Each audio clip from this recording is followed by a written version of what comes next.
Testing audio. Testing audio.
Testing audio. 1, 2.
check, check, check.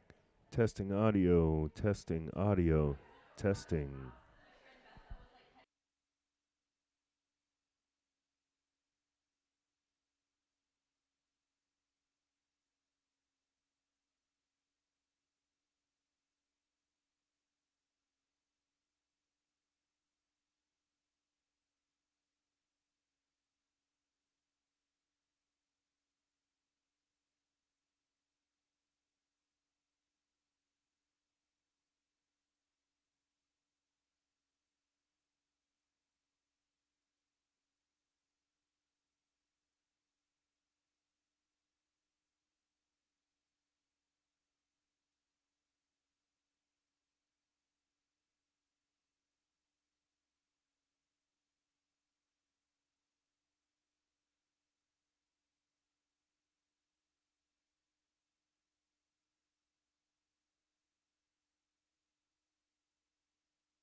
Hello. Today.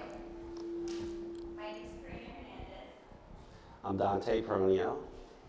And we're today's Shags, all about Shags. We're going to be cutting 4 models for you, different layer looks. And yesterday we did bangs together. Yes, bangs and shags. Bangs and shags. Go together like rock and roll. So that's the weekend's inspiration. You heard it here. You heard it here first. What's cool about, I think, bangs, I really learned a lot about bangs when I moved to New York in 2005 and started working at Bumble Bumble. And the way they handle hair there and what I learned about hair there is just was really mind-blowing and life-changing. And the reason I opened the space is to share a lot of that knowledge and also to bring people in, like Dante. He's in New York City. He's in New York City. Do you want to tell a little bit about yourself? Sure. I started my career at Bumble back in 2001. I went there right out of beauty school. I worked there for about 10 years. I now work at Sally Hirschberger in New York City. I had a few little spots I worked at in between, but mostly I started doing my own brand of education after Bumble. I took a lot of the knowledge that I had learned there, a lot of the knowledge that I learned from them being around when they opened up that university down in the Meatpacking District, and I started to put together my own curriculums, my own classes, and all the inspiration and knowledge that I had gained over those years at Bumble. And what I think was really interesting, though, at the time that we were there, is that we were still really able to be unique, take everything that we were learning from the techniques and from all the great masters that were there, and create your own unique brand. And that's what I feel, I did. So I try to bring a different spin to things than you would just get in the regular classes that are being held there now. And I think Karina too. Like, you could see some similarities in our skill sets, but we both have like a different kind of unique brand to our own work, and I think that's what makes all this independent education so valuable these days. So that's my history. That's like how I ended up here and doing what I'm doing now. Yeah, and we also have different training because, I mean, there were 60 hairdressers there, and so it depended on like who was there at the time that you were there, or when you were when he was assisting, it was with Raymond and Howard, and they were doing these basement cuts called, what was it called, Wednesday classes? Yeah, they did like Wednesday class or cut basement class. It was kind of a casual thing. Yeah. And just be like, hey, can I cut your hair this morning? And it was before clients. So they had class before clients. Isn't that kind of cool? When you're fresh in the morning instead of after your day. Yeah, and it also inspired me to do more of that kind of renegade class stuff myself. Like, I know you've done haircuts at music festivals and things like that, and I've done it in the parks. I've gone out and just pick people like in bars in the parks, and that was definitely also inspired from those times because it was such like renegade hairdressing, and just it was all about like always have your scissors with you and just be ready to give someone bangs on the go, like, because that was what like we were thinking about all the time. I mean, you ate, slept, drank hair all the time, and at that time there, that's what it was like. I mean, like, it was very inspirational. So that's what we aim to bring to the community now. So welcome today. Welcome to today.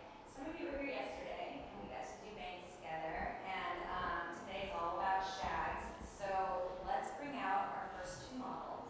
Oh, what did you guys think of the film that we played? It's great. Did you see something? What are some Wait, things that Karina, stood out to can you turn your mic on? It's not on? Sorry. Come on, live streamers. You sound like you're on. I do. I sound like I'm on. Yeah, that's another thing. We have the live stream going today, so that's really exciting. Yeah, that's why we I'm Rhythm Nation. If I could bust a move, I would right now. Can you hear me in the back? Okay, cool. All right, better? Awesome. What was I saying? Oh yeah, film. So that film was just a collection of some of our work, our own work that you saw there, and it was some of the stuff that inspires us. One of the things that, before I say what stands out to me, was there anything that stood out for you guys when you were watching that? Just the freedom of movement and the styles that are kind of easy but styled and but not super or stiff. Not super coiffed. Yeah.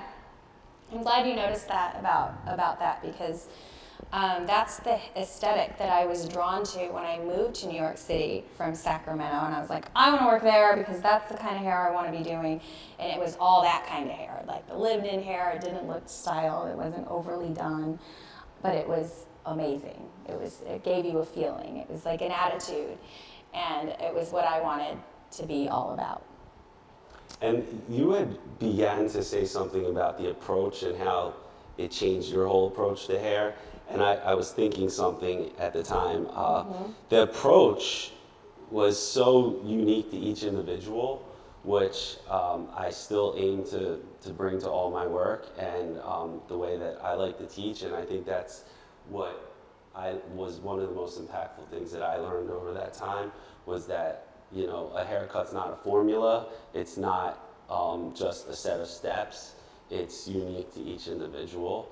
And having that approach and training your eye to, read calyx and hair growth patterns and different textures and having a very unique approach to it, whether it be with one tool or the other, that's one of the biggest takeaways that I got from all those years.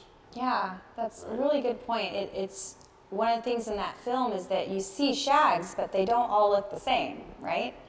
They all have a very individual look about them, and that's what we kind of want to bring to today. Is let's make everyone look a little bit different, a little bit unique, and let's listen to the hair because it talks to us. That's what Coco says. The hair talks to you. You gotta listen. Cool. All right, and that's also part of being present, like you said. Instead of approaching a haircut in a way that you feel, sometimes we get robotic and we don't really want to think. We want to just do something that we're really comfortable with, right? And that's why we look for those formulas. And we're like, well, how do you do that? Tell me how, step by step. And then the way we would answer that is, well, what's the hair you're working on? Who's the person? What's her personality? What does her hair, like to do? Is it jumpy? All those things. So, good? Yeah, Do you want to there's add going to be anything? plenty to talk about while we're doing the cuts. So, Yes, there's going to be plenty to talk about. But I love the thing that, like, a shag is not a hat. It's not, like, one thing and done one way. The Lego hat? Yeah, it's not just like, here's your shag hat today, and this is, like, everyone gets the same bang and face frame thing. It's not that. You're going to see quite a few variations on what could be a shag with totally different approaches, and from short to long and everything in between. So I think a shag too is about a little bit more about shape, right? Yeah, I mean, I think it has to do with like the bangs and the layers and everything kind of connecting and moving like super freely and having a very like light, airy. Maybe not airy, but a light, like movable focus to it. Yeah, and it does make me think of rock and roll because that's that kind of hair that when you're like singing and you move it and it just looks like that, like how mine looks right now. All right, cool. Let's bring out our blondies. That's it, yeah. We'll start with the blondes and then move into brunettes later, so. I have to make an announcement as well. This has to do with the live streaming. Come on in. Yeah. Oh, yeah, true. Kate, you're going to sit there, and Genevieve, you'll sit over here. Okay, so today, if you guys have any questions or you want to say anything, we need to have you say it on the mic. So, for instance, earlier when they were talking about the film, we need to just run up to them and put the mic in front of their face. Okay, cool? Y'all good with that? All right, and also just let us know you're going to say something when you're going to say something, and that way the people that are watching can hear what's going on here. Thank you for that. All right. Yeah, please ask questions. If there's anything that you see or just, anything you remotely might Yeah. want to know. And It that goes helps for us. the live streamers too. How many do we have watching right now? Like 8? 5. Woo! We're so popular. Okay, cool. So for the live our first streamers, one. please ask questions too. Okay. Go ahead. What are you doing? Oh, what am I doing? We're going to do a haircut today. So this is Kate, and we had a consultation, and we discussed, me and Karina actually came up with some ideas together. But one of the things Kate was asking for is like not too much length off. We are definitely going to probably cut a couple inches here. I like to always show them how much, and that way there's no surprises. But I'm going to cut a little length off. But the way that I'm going to approach it is I'm going to cut the layers and the length at the same time. We're going to use vertical sections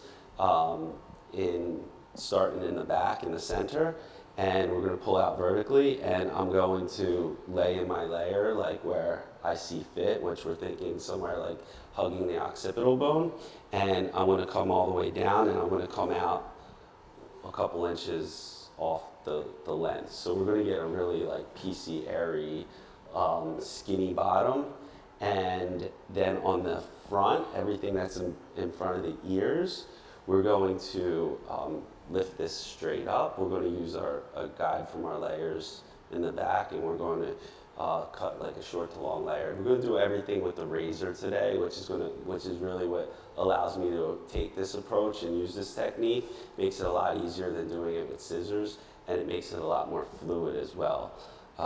As far as the bangs are concerned, we're going to work with the bangs that she already has. Obviously, they're there. I'm thinking, I'm gonna go through, give her a good, healthy bang trim. But rather than connecting like the bangs and the face framing, which we see a lot of these days, I'm going to like make sure that I still have a little bit of a drop before we get some face framing in there. I don't really want to make it super round in the front.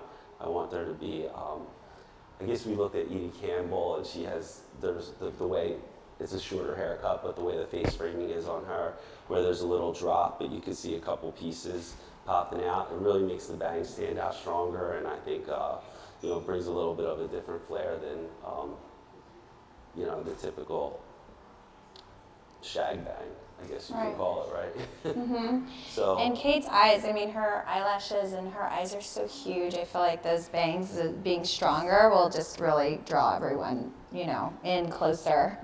Yeah. Yeah? Yeah, so that's the roundabout idea that we're going with today, and yeah, I love this approach, and I'm really stoked to like take this approach and not just do the regular square layering, and it'll be really fun. And we'll talk a lot about like controlling the razor and the various stroke, the changes in the stroke, whether it be wide, where we shorten it up, and we'll have a lot to talk about. So I'm excited for this one. Me too. Yeah, it's great working with someone new. I was just talking about this yesterday because you can get into your own little, like I said, comfort zone. And then you get someone like Dante's like, no, do this. And you're like, okay, that scares me, but I'm going to do it. So, I'm not that. Well, So you make me sound like the Gestapo. Do this. No, but you were kind of like that this morning. I was just checking on you, Well, because yesterday I did something and I wished I had done it differently, and I'd had more of that like just do it, and I got scared, so I did it a little bit at a time, right? And you're like, just do it, just nail it, just like especially with the razor, because we were talking about holding just a little bit of hair and cutting with the razor is kind of hard. So you want to just like nail it that first time and get that look that you're going for in. Okay, so Genevieve's hair, I've been cutting her hair for a while now. She has really gorgeous hair. It's extremely dense. It's kind of like almost wiggy hair, you know, she just has so much. And I love it. I love working with her hair. She has a natural curl, and look at the difference in texture in here compared to here. And so what we were thinking of is she's just really tired of her bob. She's just over it. She saw that I was doing shags. She's like, "Hmm." So I'm excited to take her away from the bob and shag it out. So my approach is going to be, she's like, you can do anything with my hair, but just leave my bangs. Just leave my bangs where they are. My husband told me to stand here, so I'm standing here. Cool? All right. Not necessary? All right. Cool.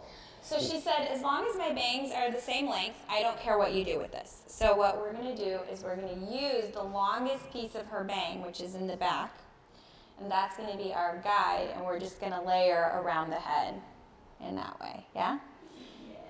So, and then after that, because this is her natural texture, it's so beautiful. It looks almost like she put curlers in there. I'm going to wet set her, and so I'll just probably like put in a couple of rolls here and there and then put her under the dryer. Cool? Awesome. So we're going to get you washed if you want to go to the other room. All right.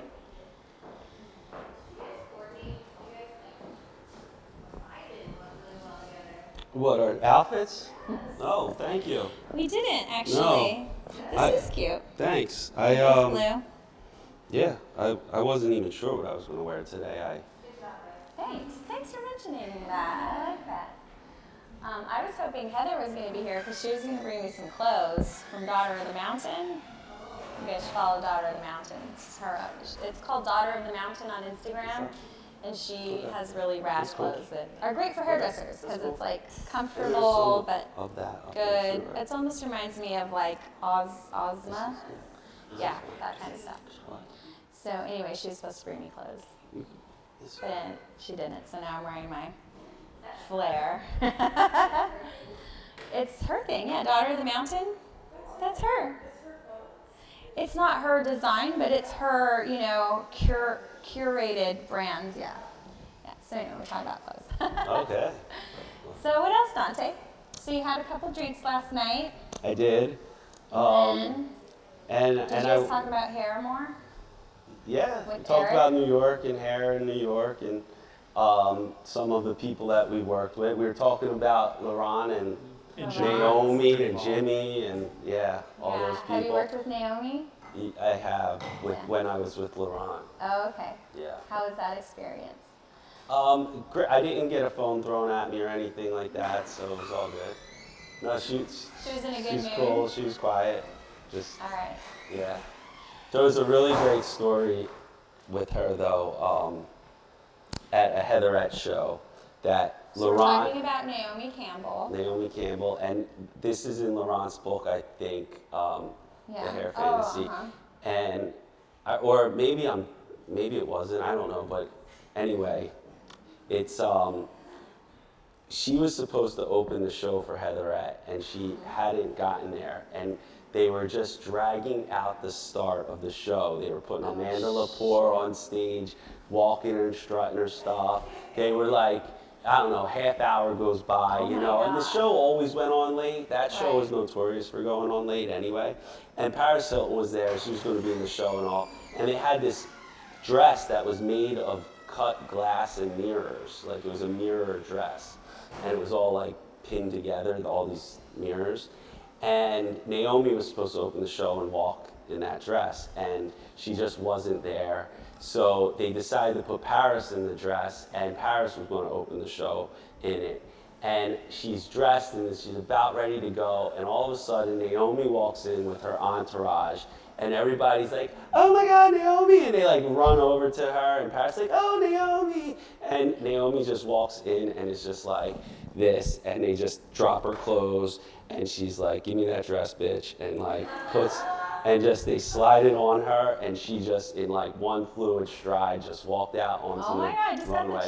And just like, all you heard was an eruption from out in the crowd, and she just own that. So that was my And there was no personal. hair or anything. She just like got She had the there. really long, straight, just flat Got iron it, yeah. hair. There wasn't, you weren't going to do much to it. Right. But It was already yeah, no, amazing. she was. I mean, she wakes up ready to walk, so Yeah. I'm sure. Oh, Paris still was in the show, but she just like they just kept her in what she was supposed to be in. But she Yeah. just was, yeah. She was like, give me that dress, bitch. Can you give me, I had a glass of water, so you just bring me that. I don't know. Oh, I think it's there. That's it, yeah. But that was a really fun times. Thank you. Great, love it. Okay. Thank you, Casey. So, do we have any questions before we get started? As far as consultation goes, or? Yeah. I figure the client has to be Oh, open. wait, 1 second.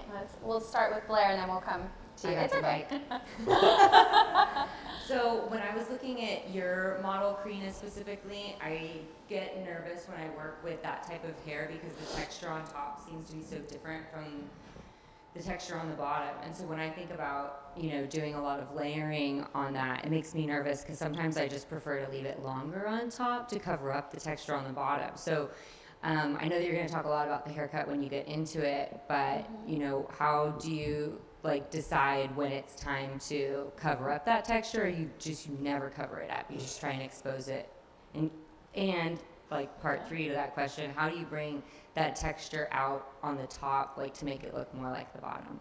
Okay, cool. So the texture on bottom I want to bring out for her.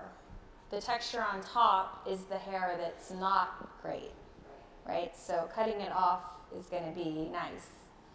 And the other thing is when hair is ultra dense, when you're layering it a lot of layers, you can run into the shelfy looking layer that makes people with a lot of hair be like, don't ever layer my hair, right? Because they get nervous about that. So I think with this haircut, the following head shape haircut, it's important to, with her hair type, to always stay on the edge when you're cutting the line so that it's nice and clean and more like a scissor finish. And then also to take out bulk as you go because we don't want it sitting ultra bulky on her. So I'll be removing a lot of that bulk as well. And she doesn't mind really big hair. She's used to it. She likes it. It's part of her aesthetic. So, we'll see how it goes. And then as far as texture, making that crazy frizzy hair look a little bit softer, it's all in the styling and your product choices. So my product choices for her will add a lot of shine. I don't need a lot of hold or surf or texture. I need the opposite of that for her. So I'll probably be using the Colton King Balm, which I love for that, to make hair look really lay and have a nice shine to it. And I'll set it under the dryer. Natural dry is always best for that kind of hair unless you're going to fully commit to that 45-minute blow dry. Get it all the way dry. Cool. Does that help? Yes. Great. Did you already get your question answered with that? Okay, great. And don't worry when talking on the mic, it's just talk. You have actually a very loud voice, so the only reason we want you to just put it in there is so that other people can hear. Any other questions? No? Okay, no massages.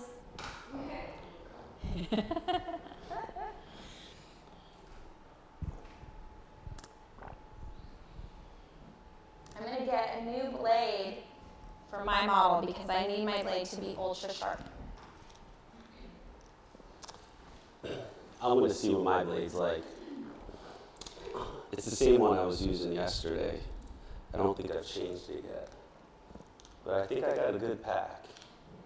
You guys ever notice that some packs of blades are just not as good as other packs? Yeah.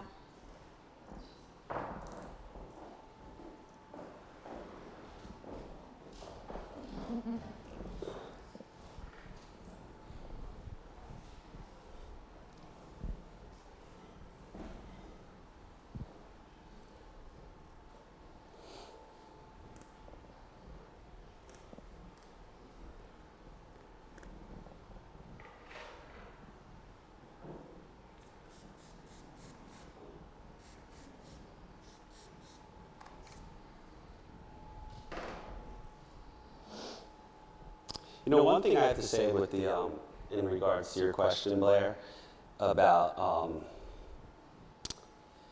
the question of the texture and the density, and, one thing that I like to definitely let people know in consultations when they're worried about their texture or they're asking for something that sounds more like a textural change rather than a haircut change is you gotta let them know that cutting their hair doesn't change the texture of their hair. You're not able to do that with just a haircut. That's something that requires a chemical process or you just gotta be born with a different texture, right? So I definitely let people know that, and I think in this situation here, like what Karina was saying, I mean, if it's about like volume, like you gotta let the person know, like she's got big hair and it's going to be big hair, and that you can't change that. So I just try to really, because I see when people bring pictures and stuff, sometimes it's like they're not really looking at the haircut, they're looking at the texture of the person's hair, the style of it, the girl's face, whatever, and it kind of bring people back to reality sometimes and let them know what your limitations are and, what their limitations are.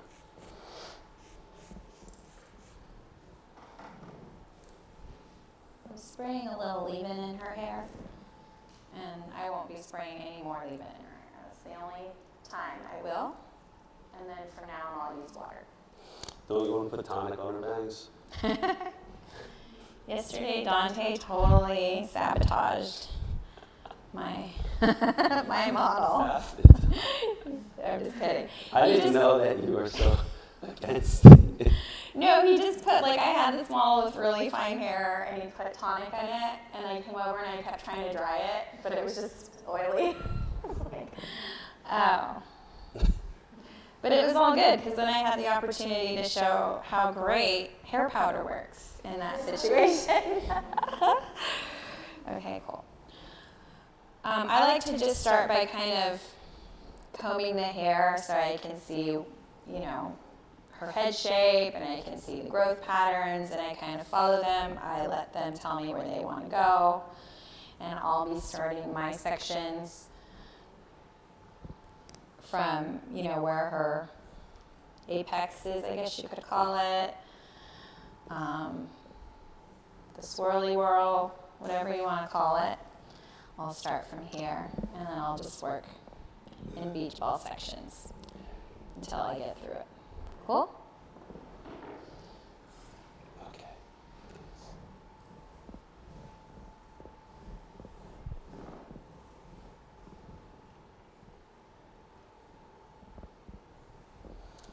So I'm going to do a similar thing. I'm going to basically find the front of her crown, and I'm going to separate the front and the back from there, and that's how I'm going to start with my sectioning in the back.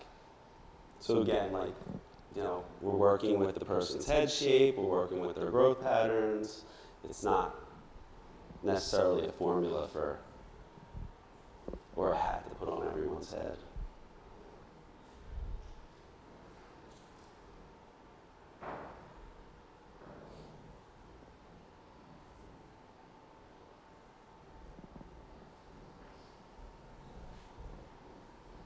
When you're using the section pattern, you kind of want to follow head shape. So if I'm here, my fingers will be here.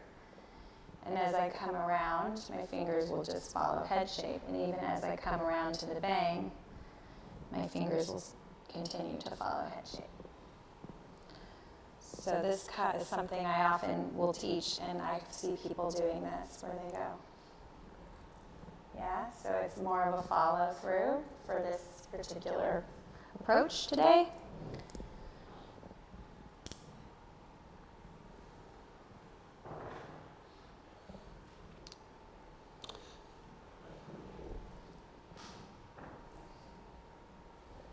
There's my guide.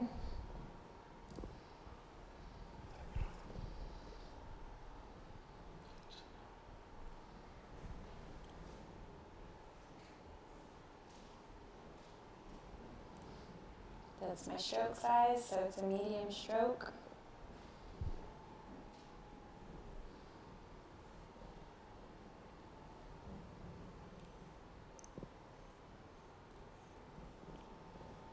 Tension is tight.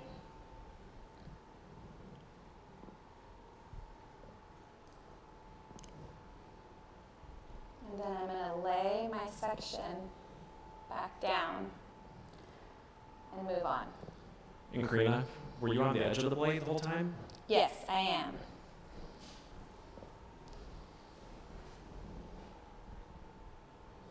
All right, so I've got my first section here.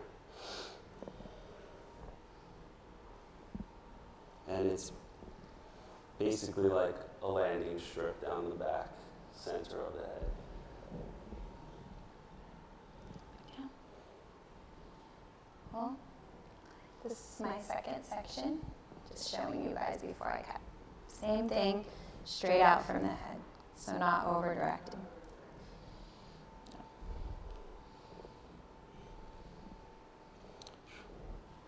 All right, I'm gonna step into your space here.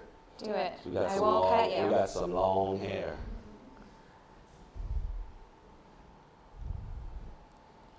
So I'll grab my little guy from the center, and then I go. All right, that's it. All right. No more. No, it's cool. I'm giving you the space. I'm going to try to hold this section all in one so I can see where my exit point is going to be. Obviously, I know where my entrance is going to be, but which is going to be right about here because I want this to hug the occipital bone. So,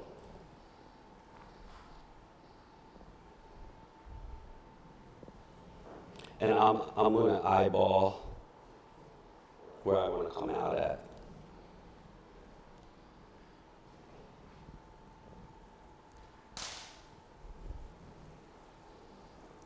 Hi, Heather.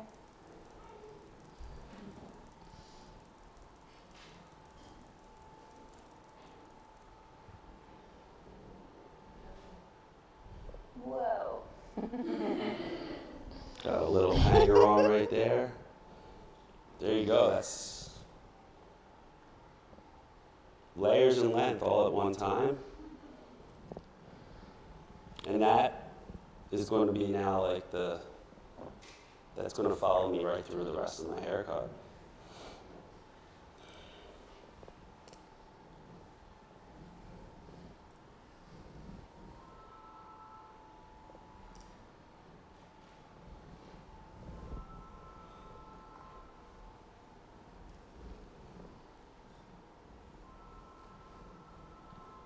Like I said yesterday, no video, please. Videos can be short, 15 seconds. Pictures are okay.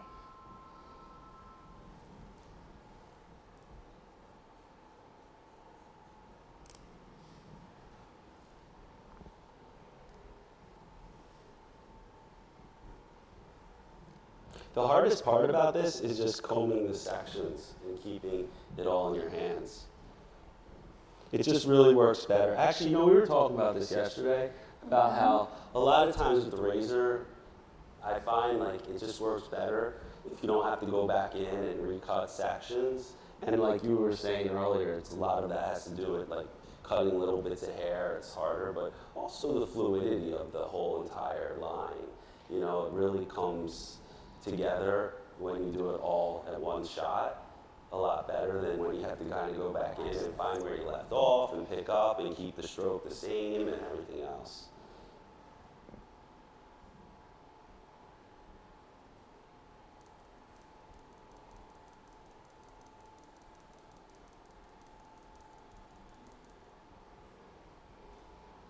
Cool. Well, that's fun. Yeah. Hold on.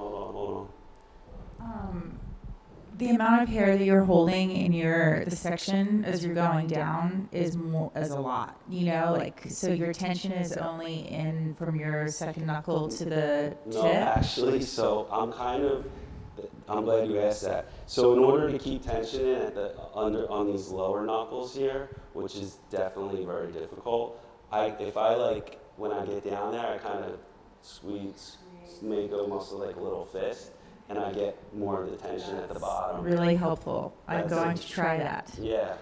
I mean, I only really need to utilize that in a situation Wait, like this. say that again. Dante.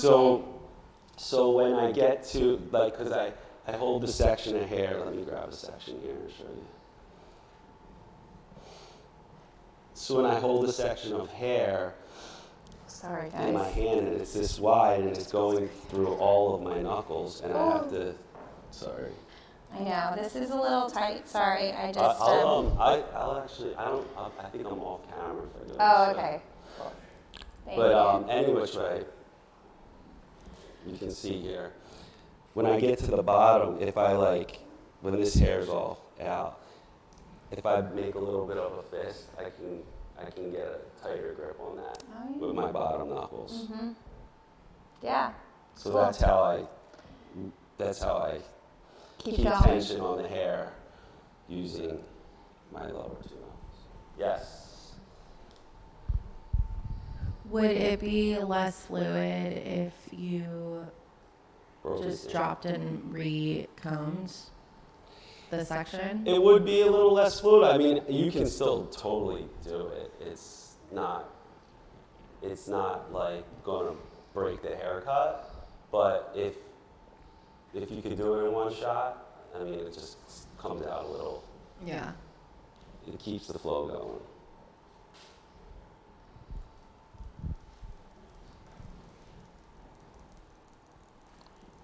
Turning around. Again.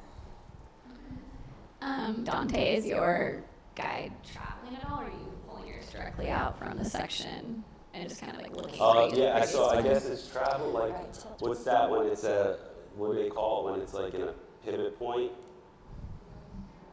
That's a traveling guide? Yeah, okay. Traveling guide. Not sure. Okay, that's fine. But yes, it would be. Yeah. So that first section that I took in the middle, and that's why I started in the middle. Yeah. And I actually usually start in the back middle on a lot of things, like with haircut, like say even men's, like scissor over comb, because I always know that like I can come back to that center section in the middle and just bring everything together again if I start to, drift away a little bit, get a little longer, or find that I have to make an adjustment. I always know I have like a home base to go back to, and that's where that is right here. Okay. The top of your head. Already we're getting a lot, like, such bump.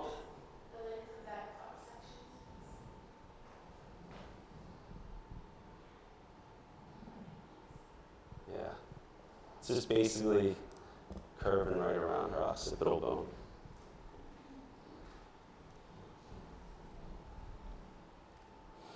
I'm going to over-direct one section back on that last one right behind the ear, just to keep a little bit more of my corner at the bottom here.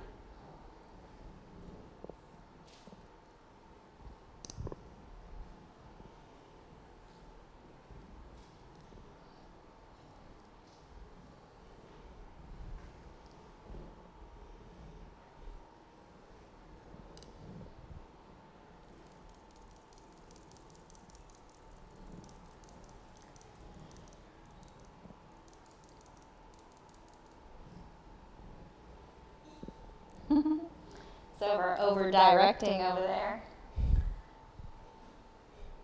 And I am just following around. I love this because it makes the ends really PC, and you can do this in so many applications. It doesn't have to just be on long hair. It can be on like mid-length like hair or bobs. It's a fun way of going about layering. One of the girls that I used to assist way back, her name was Sharon. Oh, I assisted her a little too. This is where I kind of came up with this idea from way back then. She would lay her hair a lot of times like this, and she was just wicked. And I was with her for like 6 months, which was the longest time I assisted anyone. So I had a lot of influence from her. one of the great, original. I got yelled at by her. Oh, I did too, but. You're making my client look like an old lady, she said.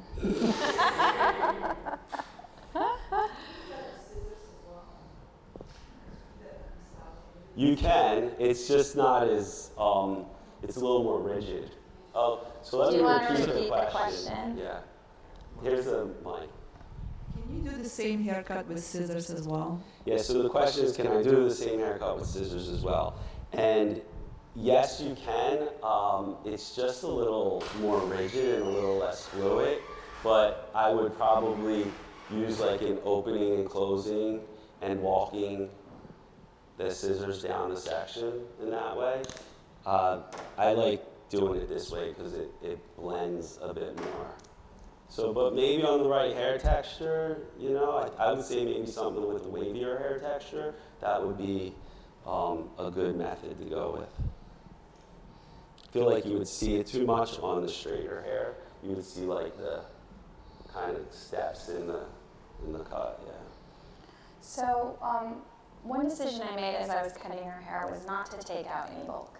And the reason I decided to do that is because I know Genevieve, and I know her, like she's vintage. She's more like a vintage queen, So I wanted to, there wasn't a ton of weight removal back then. So I just want to see what it looks like without it first before I go in and take it all away. And Karina, you add some product to her hair. So I'm adding grooming cream and I'm mixing in a little oil, and that's going to deflate all of that puffy fluffy. Yeah, so as it dries, it's already going to start looking good while I do the back, kind of setting myself up. Great. Did you want to say something? Okay. But I'm already liking it, and I'm thinking like this was a good choice. Thanks, guys.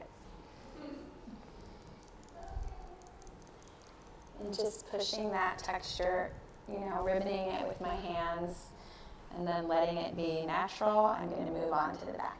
Question. Yeah, I wasn't in here when you initially started the cut, and so it looks like he started in the back and he's doing like pie shape. And so did you start on like the top center and kind of same concept, just? Yeah, let me turn it around and show you. So I started from her swirl, and I just started right in the center, and I have pie sections. And so I have 3 on top. This one went to first recession, and then this one, and I think 3. Nice. I don't remember now. But pie sections, and just follow head shape. Karina, how do you determine how thick your sections are in the pie shape? It's really about her head shape. So, I'm starting pie, and then I don't want anything thicker than an inch, but you could take about an inch if you wanted to. Isn't it good? Wait, let me look at her on here. Like all of the. I mean, look at that. Curl and shape. Oh my gosh. Okay. Yes, this is working out nice. Woo woo. Okay. Heather, where are my clothes? So here's the back. Finish over here. All right. Cool. That looks We'll great. move on to the front. All right. So you can see That looks really cool. I love it. And how many sections did you take, Dante? Okay. like 4 plus 3, 7. 7. Okay. Yeah, 3 on the sides, 1 in the middle. Awesome. Yeah. And were you kind of like following out like this, or I were was you over top of each section until I came to the last one behind the ear, and then I over directed one section back. Cool. Which is optional. If she had a lot more hair, like, I would maybe just go right over top of the section. That's good. So, Yeah. finer hair, save a little more. That's really important what he said. So if you're working with finer hair, think of ways you can keep that density. So like for her, I could over direct everything to that first one, right? So I could bring everything over as I'm working in my pie sections and over direct my first. Or I could follow head shape, and then over direct everything to this one, right? So just think about those ways of changing it. The other thing you can do in the same technique is you can go short to long, right? So you can start everything here and then work long and then kind of follow around and do that. So you keep more stuff around the face. I love this technique for that reason because you can create so many looks with it. I'm going to start right in the center back.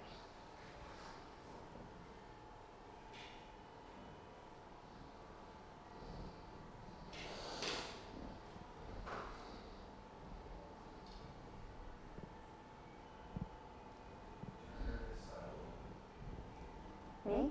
Yeah, I'm going to. Just showing everyone my section. Okay, God.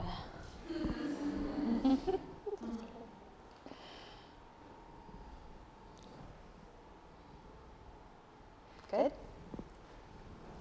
Steve's laughing over there. I have to bring the comedy for Steve because he gets bored.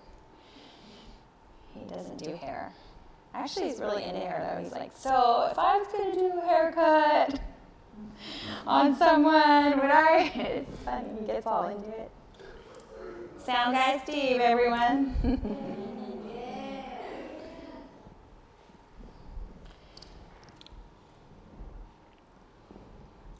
So I'm about ready to start in the front, on the front stuff, in front of the ear. And I got my section for you. I'll show you where I'm going with that. So, let me see. Let me stand over here. So it's basically, again, it's like another little pie section here. I'm going to leave out some of the front hairline so I can come and approach that. Make sure that I don't overlayer that piece, because I did remember saying one of the important parts is that I want to make sure there's a drop between the fringe and where any face framing starts. So I'm going to leave that out right now, and I'm going to approach that section on its own. But first, we'll go with this one, and I'm going to, again, use one of my guides here from the back center. Let's see.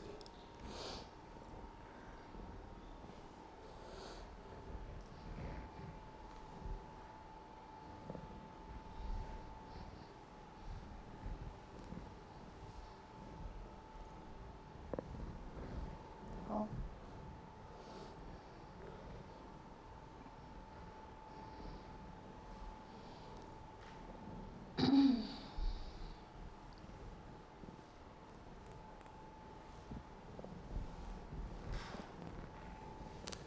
Dante, are you on the edge or?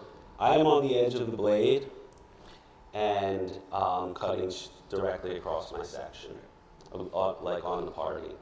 I am also not going in and taking weight out and doing a lot of cutting into the hair. I mean, as you can see, her hair is not overly dense, and I think there's enough movement in it, even before I cut it, that I didn't need to open it up or use the flat of the blade too much here. Thank you.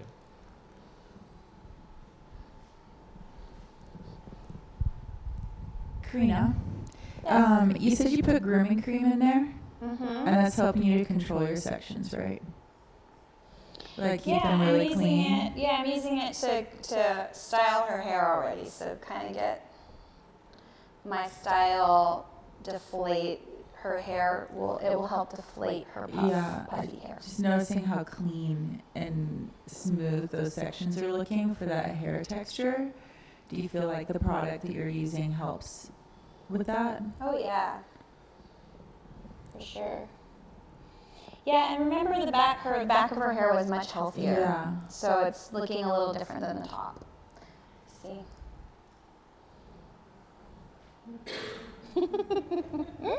Like, thanks, Karina, for showing them that. Nice.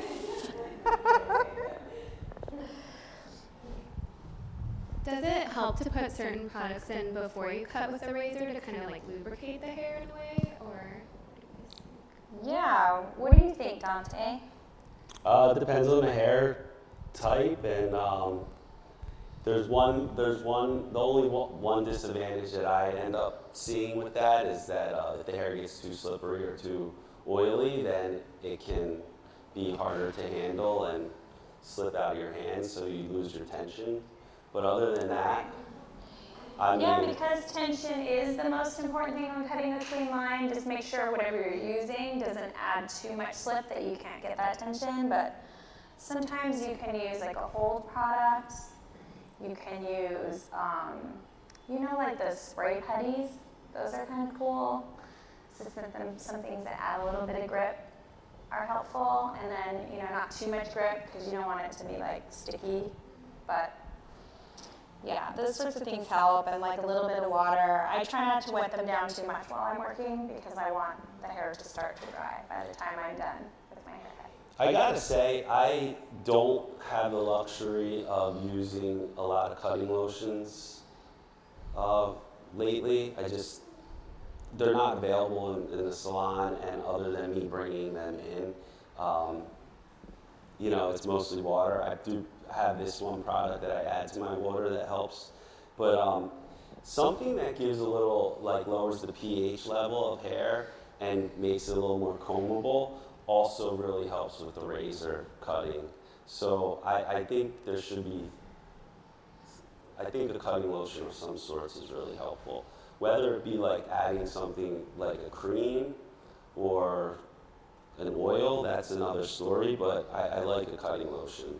Or I use this leave-in conditioner called Lama Son.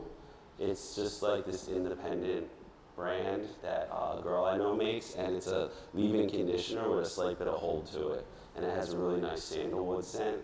So the clients love that, and for me, I get a little bit of the structure from the holding property, but also a little suppleness from the conditioning. Am I okay here? Yeah, you're cool. You're great. Sorry.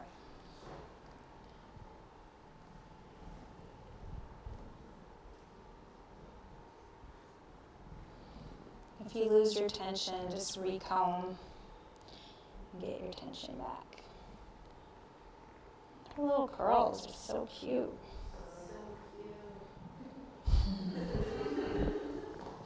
One more time.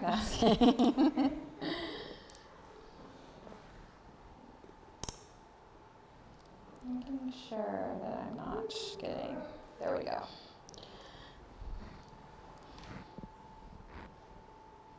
So my last section for the front are going to be the two sections that come right down the front hairline here, and I like I said before, I left them out so that I can make sure that I don't go too short with them and I save them. So I just did a little measurement to see where those shorter bits would end up being. It looks like I'm safe. I'm not going to frame her face any shorter than I want to, following my guide, and especially if I go short to long, I should have plenty of hair stayed there. But this one's going to require, because there's not a lot of hair, this is going to require a very steep and controlled razor cutting technique. Karina, you have a question from Livestream, and they're asking Sandra, and she wants to know what you think about using tonic from Colton King to cut with. I love tonic from Colton King, and I do use it to cut with sometimes. It feels really great on the scalp, so yeah, I like it. It's not too slippery, it's really great.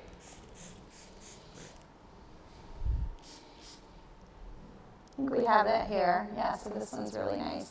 Yeah, I'll use some right now. I'm going to use some right now. Yeah, it's really great for the scalp.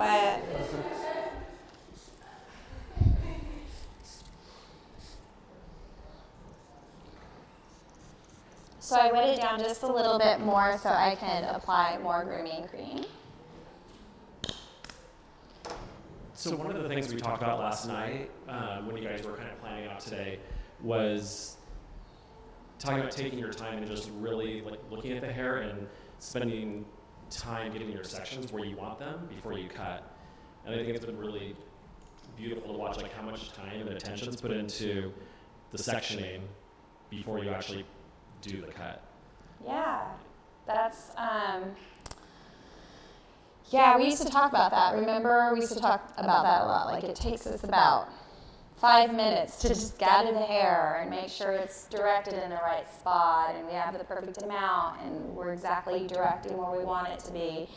And then it takes us a second to cut it off, right? But just that gathering the hair and planning and all of that is important. Well, also, that kind of goes back to the whole, what we were saying earlier about trying to get it done in one shot and not having to go back in.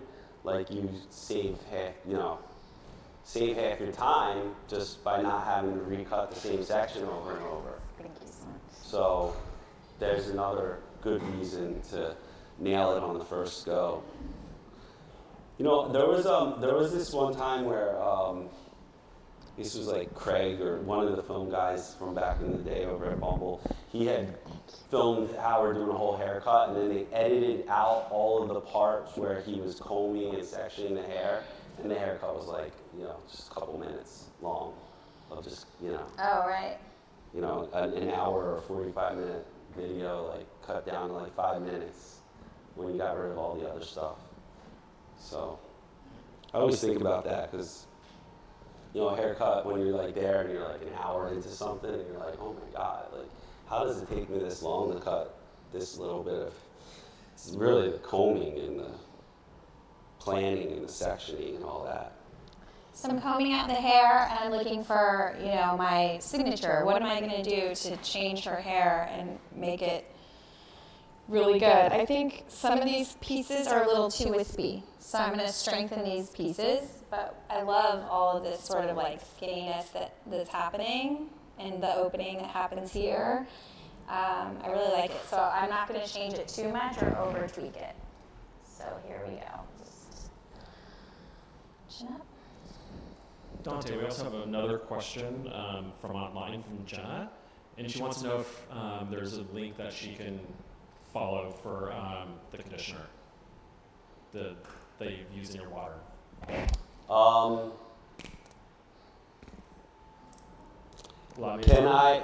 I can look that up for you, and before the stream is over, get back to you. Great. In between models. Would that be all right? That'd be great. Because I think I have it on my phone. So I'm going to move in and give her bang trim now. And I could really go in and do a little like perimeter, like structure around the face framing if I wanted to. But one of the goals that I had for this haircut was that it had a more angelic, like whimsical feel at the ends. And I think by just leaving it, like letting the layering create the shape around the perimeter, I'm going to have more of that angelic, whimsical feel. So I don't really want to go, maybe like I'll do a little touch up with the scissors later, but I don't want to go in and just put a face frame in there right now.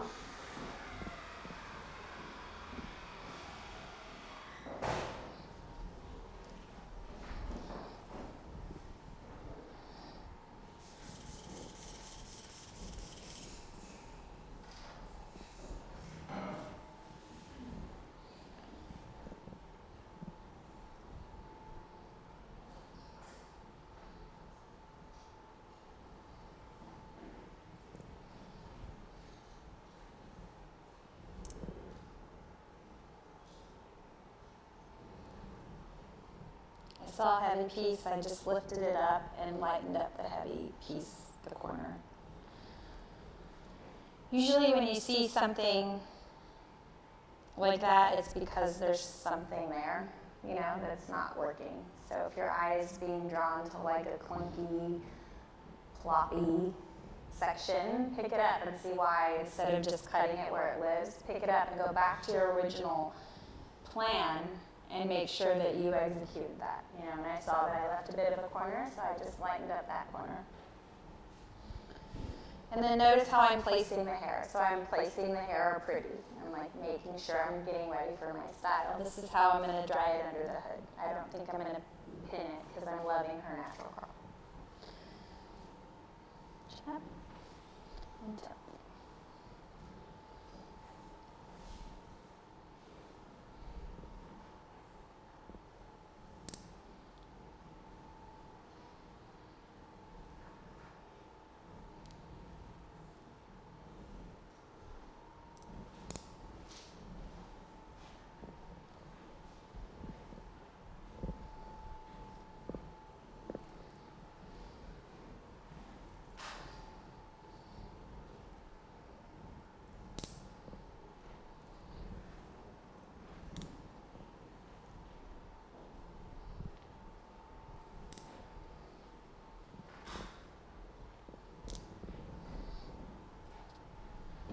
And so how do I change this hair texture?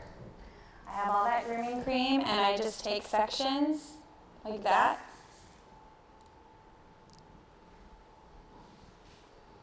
And I comb them with my small teeth and then I ribbon the ends with my fingers. Cool? Looks so good. All that curl, right? It's a great lift, just like an overall. Yeah. Thanks, Dante. Yeah. I was like, maybe I'll leave it a little longer just in case. Like, no, girl. Just do it. So I'm gonna shoot for taking about a finger width off with the bangs and going with the same soft texture that I've been creating so far. So I'll stick to my razor here. I just broke the section down in half so that I can have a cleaner line and a cleaner finish. I find that if I take too much hair, it gets a little gnawed off on the ends, and I'd rather for Kate's hair to be more clean and a cleaner, softer line. So I'm just gonna, now I haven't touched her bangs, I'm just gonna check them. I'm not gonna really cut them shorter, I just wanna see if it needs anything in the bang area. I wanna keep them heavy and at the current length. You can see the texture. There we are. There we go. Mm-hmm.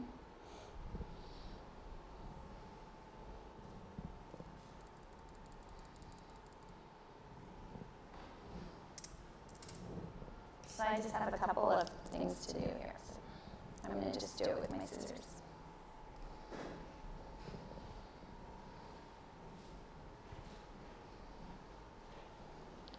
So I'm going to have you turn this one.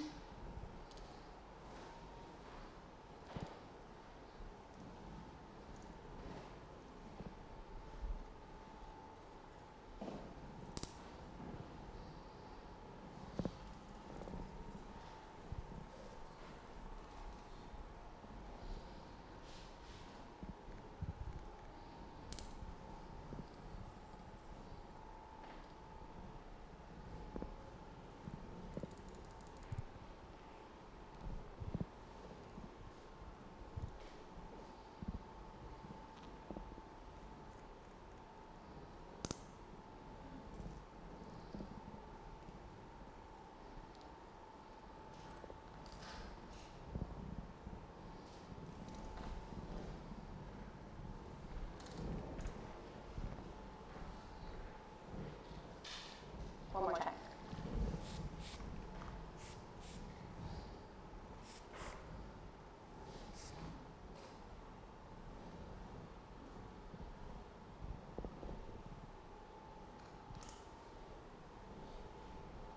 did you cut anything in the center, or is that just the way you styled it? Karina, Yes. did you cut anything in the center, or is that just the way you styled it? In the bang? Yes. I barely cut anything, but I wanted to make it my bang, so I just elevated slightly, really blunt, took off any fuzzy edges, but didn't take up much length. So it's just kind of refining what was there. And then I went out short to long.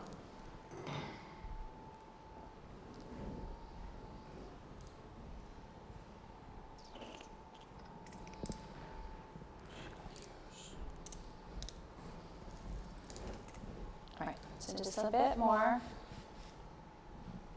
I'm going to use a little soft wave spray and start playing with this with my hands and just kind of drying it with my hands as I go along.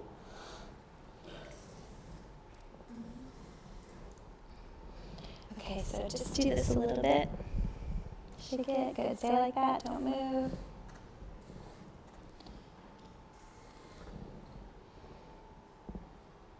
All right. So I'm just going to put her under the hood and we'll bring out my next model. Cool? So this is sort of how I style a lot of my curly people is I just make it really pretty first. Try to deplete all of the frizz and fuzz and fly away while it's wet. Dry them, and then once they're dry, I can shake out and get volume. Cool? All right. Thank you, Genevieve.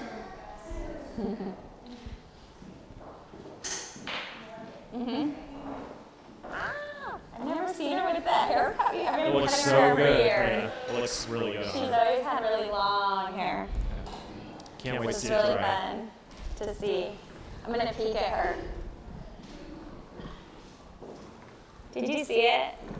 Okay, I'll see you in a sec. Hi, Pam.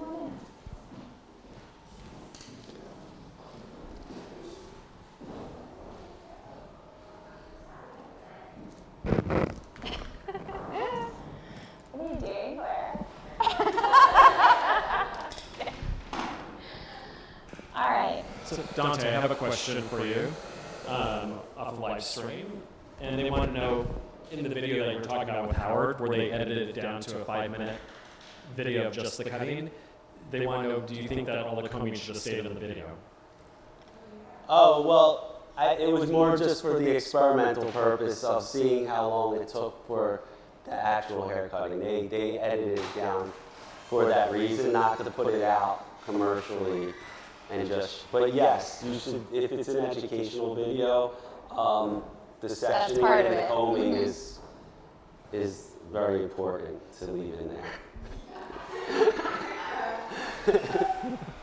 Definitely. Thank you. And then Karina, Sandra said so pretty about your last model. Thank you, Sandra. This looks so good. I don't want to use the blow dryer and drown out the noise, so maybe we'll go off stage for that. And I And can bring. also, if you wanted to ask somebody Yes, to do it that's for what I you, would like. yeah, just tell them step by step exactly here, if you could, like what you want them to do and how. Okay. And that way everyone watching can hear. I want to use the diffuser and find like large sections that you can pull out with your fingers and give it like one twirl and pump. A cup? And a cup. And Twirl in a cup. twirl and a cup. And you know what you can alternate with is a little fold in a cup. Let me see the fold. This is really cool because it comes out a little bit more I like like an that. S, like a little more of an S bend rather than a spiral. Twirly whirl. Or Yeah. like a curling iron curl almost. Yeah. Because sometimes if you twirl it and cup it just right, it ends more up like a coming out flat. like a curling iron curl.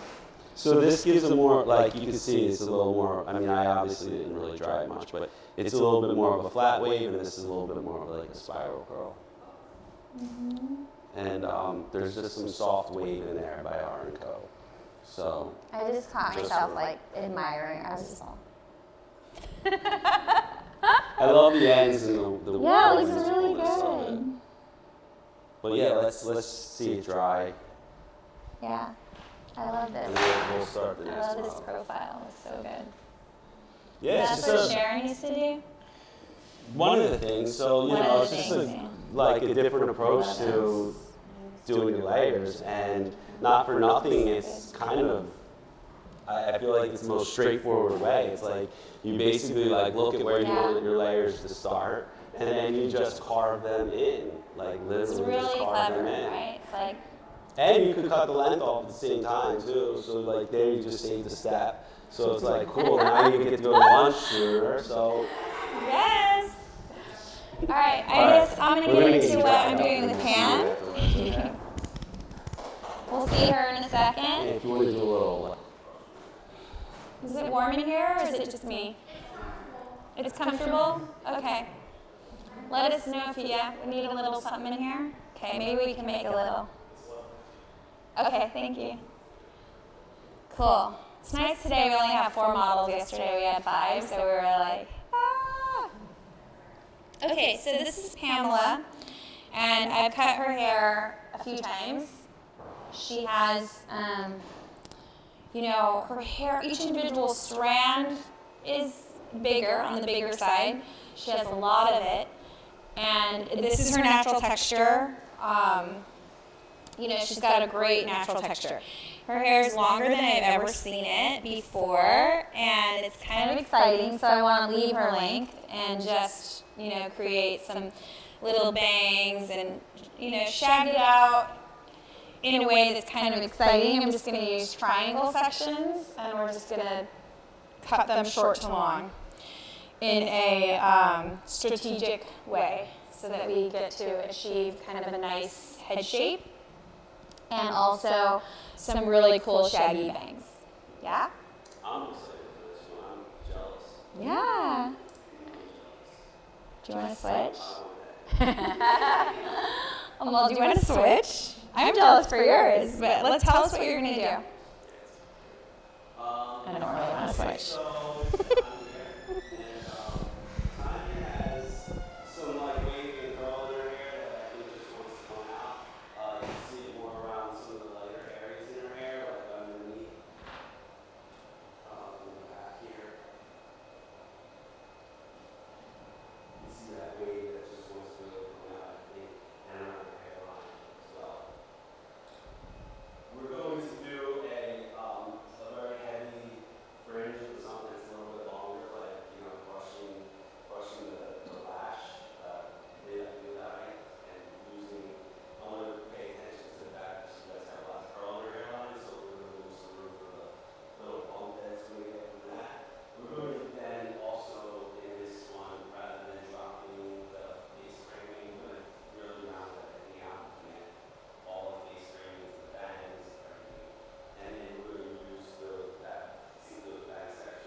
Go with Misty. Yeah. No washing, just condition.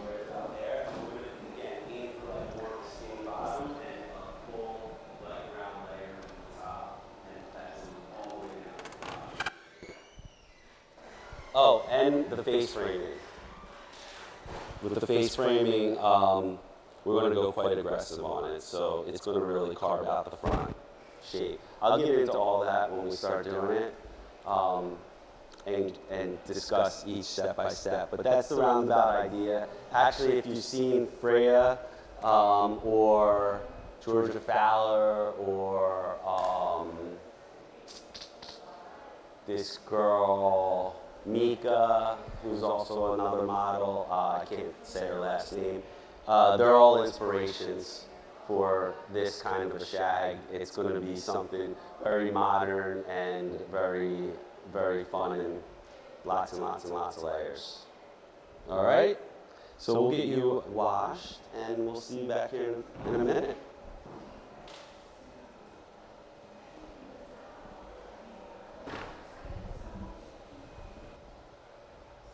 Oh, let me look up that. For the La Maison, that'd be great. Huh?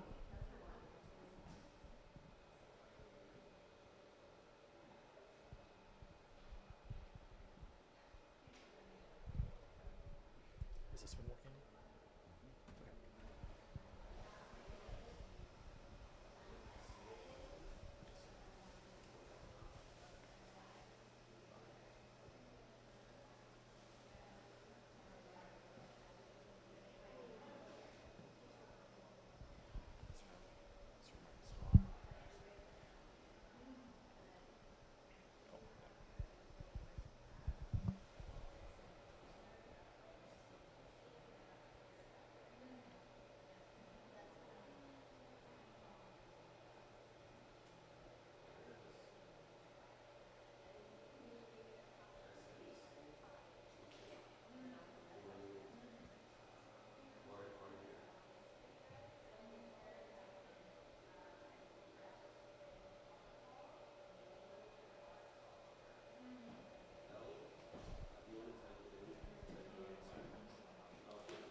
not on. We can't talk unless you're on.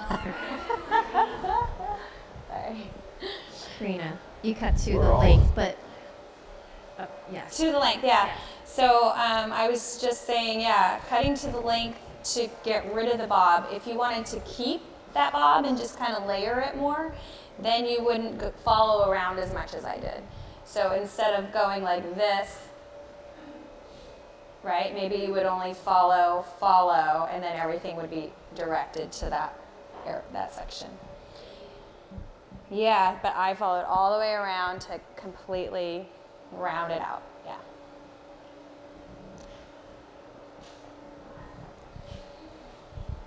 I was just wondering if you would use like a beach ball kind of section for longer hair too. Yeah, so that section pattern that you guys saw me use, I use a lot on really long shags. So if I'm going to keep a lot of the length, then I will, yeah, so then I'll just sort of work out to it and bring the length up, out, and further out. And then you get that really tendrily length that's really nice. So yeah, play around with that. It's really fun.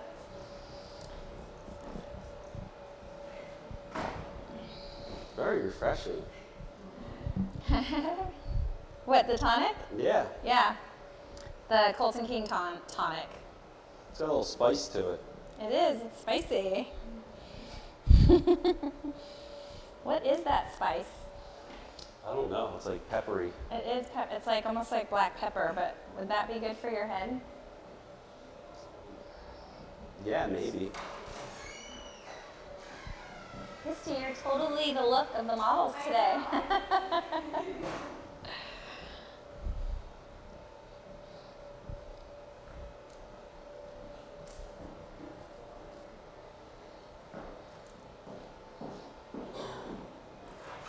So Dante, on the conditioner that you're adding to your water, you said that you can get that at lemacon.com? LeMasonProducts.com, and that's LEMACON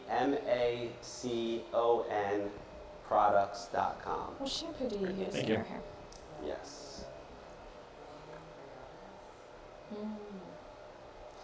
Something that I always bring up when I am teaching or doing a demo is I always like to start on the haircut where the biggest change is going to take place. There's going to be a lot of change taking place in this particular haircut, but I'm going to start on the bangs since they're going to also serve as a guide for some of the layering and the face framing. So we're going to start there rather than starting with like length or anything else. All right? I'm starting in my bangs too. So I'll section out my section and explain it, and then I will cut it.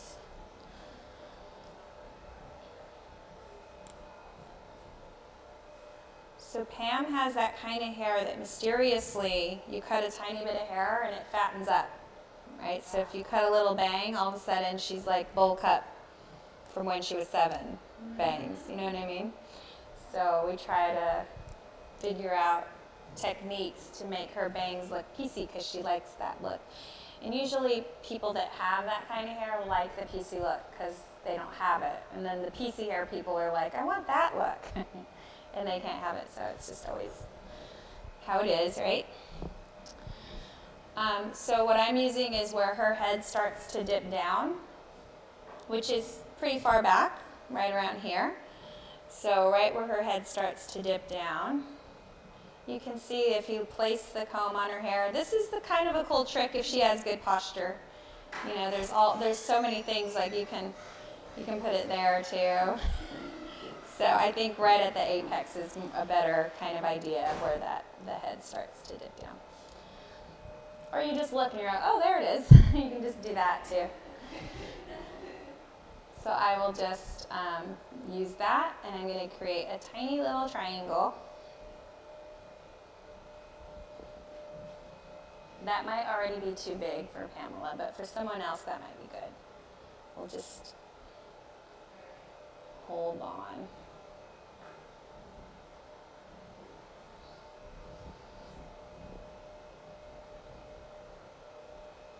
Yeah, so I'm going to make that smaller.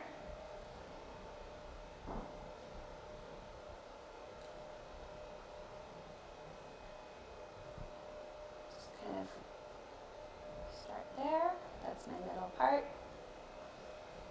And I'll just take a little bit of hair away here.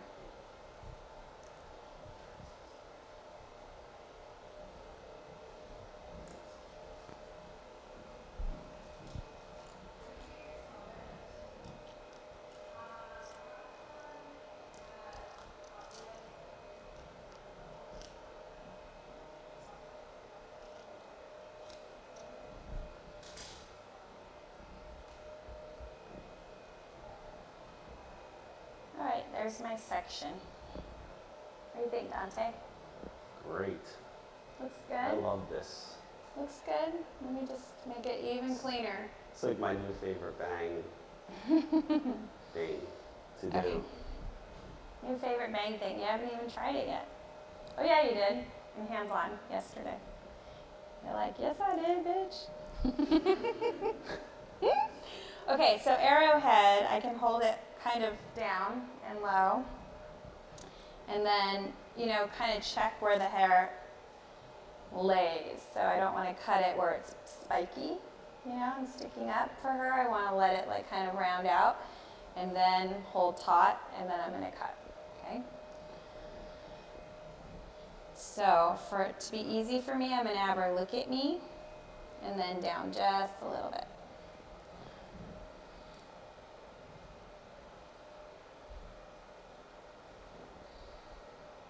Right there.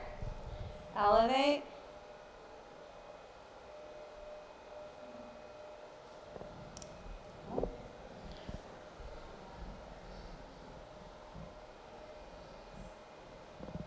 And then that just kind of gives me a little spiky, fun, little open, super layered bang. Then I'm just going to show you one half of what I'm going to do with the rest of the bang and then give Dante the floor. So I'm going all the way to her recession from back here. And I'm going to over direct everything to my center and forward. Center, forward. Why? Because I want a little bit of heaviness there. Otherwise, I would hold it high, but I'm holding it low. I'm going to use my guide there, use the flat of the blade.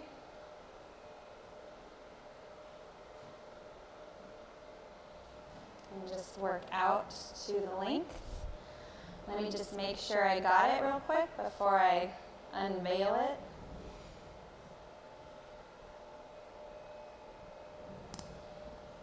Then a little bit more.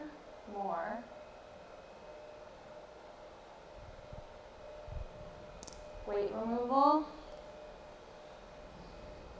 Karina, you did that with the flat of the blade? Yes, I did. Let me get rid of all this so you can see it. Karina, you said that you moved that section towards the center and lower. I missed why. To keep it. Why I over directed to the center? Yeah. Because I want it to go short to long. Okay, got it. Yeah. And I wanted this guy. That's the guy I'm looking for. It's that little cutie friend. That looks so good. Woo! Yeah. It's back.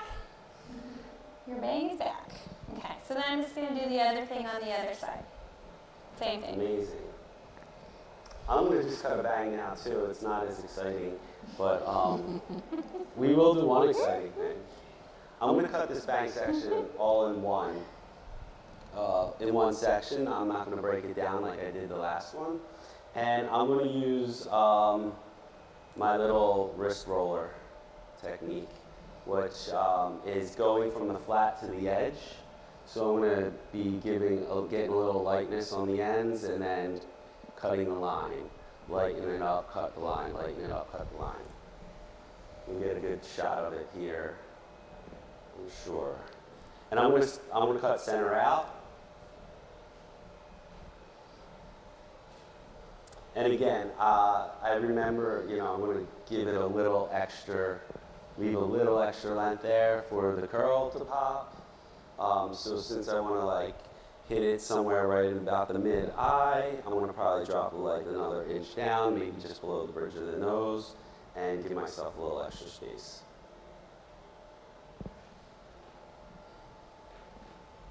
So what I meant by the wrist roller thing is start with a little flat blade action and then come in on the edge.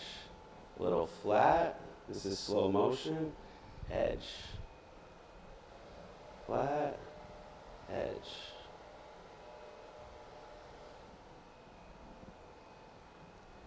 Did you guys see that?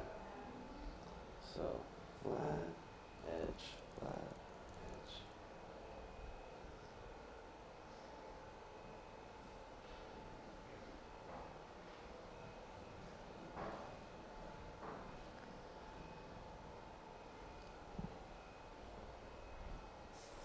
I think we could take a little bit more off. I think this is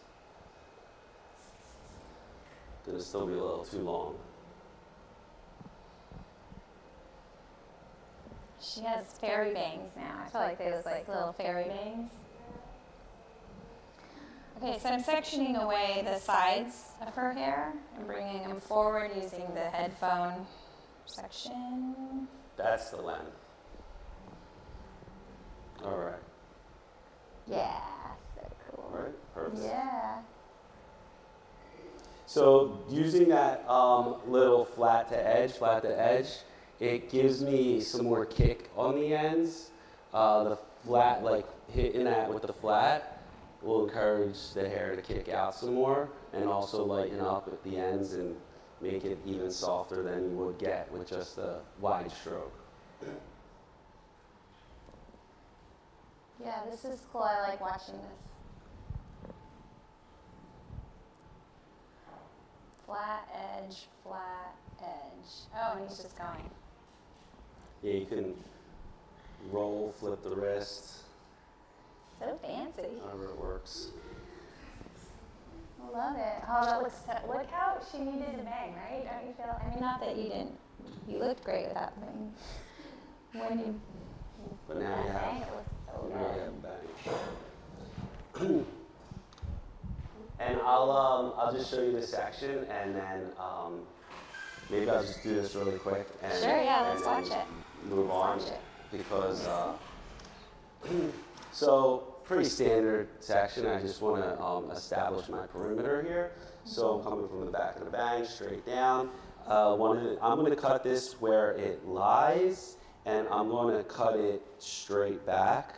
So I'm not going to like do this, more like C-shaped kind of face frame. I'm going to go more aggressive with it. I'm not worried about like savoring any length right now. I have the length in the back. That's where that's where my length is going to lie. So. And look how much longer that front is than her actual length that he's going towards. So that's something to keep in mind when you're not, because a lot of us establish our length first, but because we're not doing that, we really need to plan like the way Dante's playing. Yeah, and I think one of the things that people get they see this like length in the front and they're like, think you have to come to that length and that you have to save that little piece in that corner, and then you just don't get as much of an impact with the face framing, or cut as much off as maybe you were picturing it in your head, right? So I'm not worrying about any of that. I'm just aiming to like create my line, which follows my comb right there. And again, I'm going to cut it where it lies, because I feel like if I elevate this up, then what's going to end up happening when it drops down, it's going to be, again, a little bit more of like a C shape rather than a strong angle. And just turn her a little bit so that her shoulder's out of the way. I'm going to come in right where that bang lets off. Use the edge.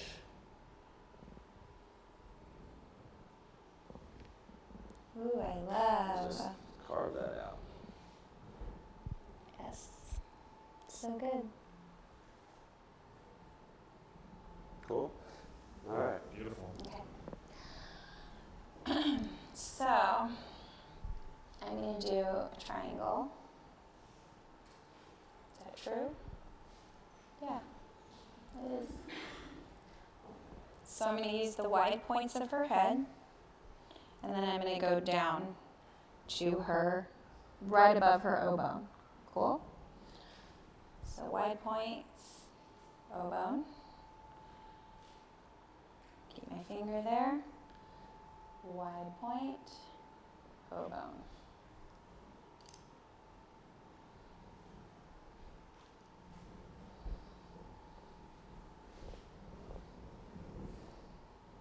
And this, I'm just going to use the flat of my blade and just take off a little bit of length.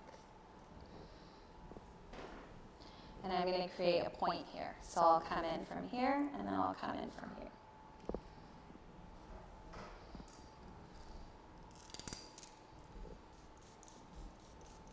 Combing, you see how long I take? Little wiggle. Start right here. And stop.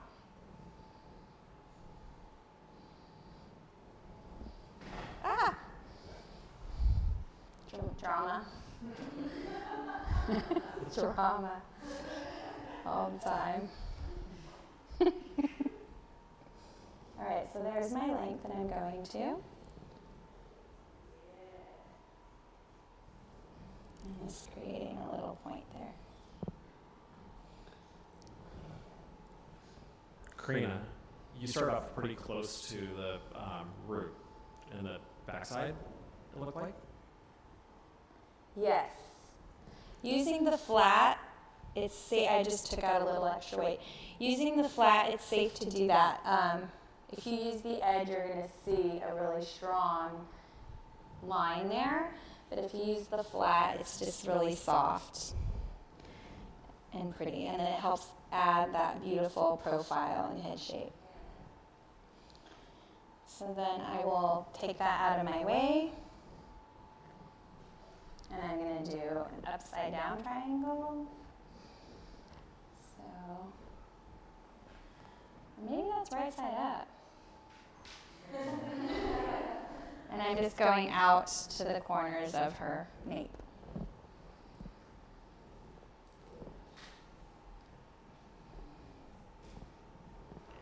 Let that fall in. You see where it falls in?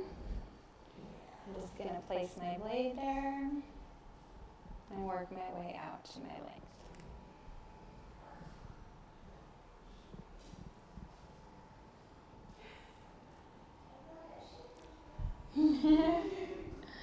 Take out a little more bulk. You see how bulky her hair is? It's kind of like Marion's hair. Like someone was asking, how do you cut Marion's hair? Marion's sitting right here. And I'm like, I leave her with nothing.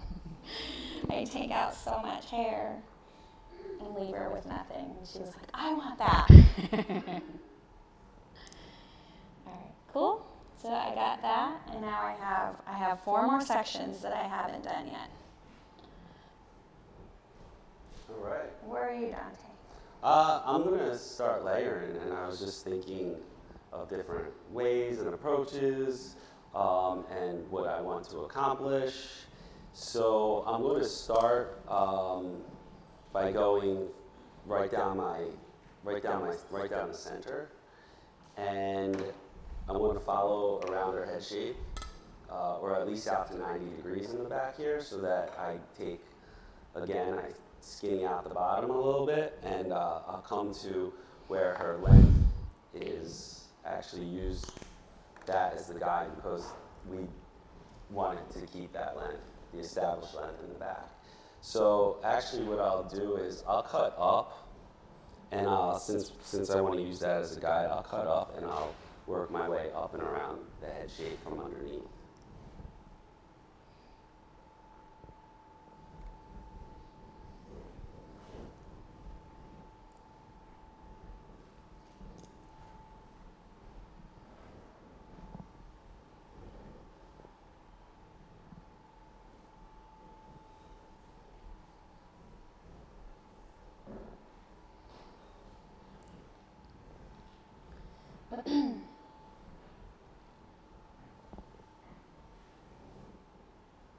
So I'm just going to start by taking what I can handle.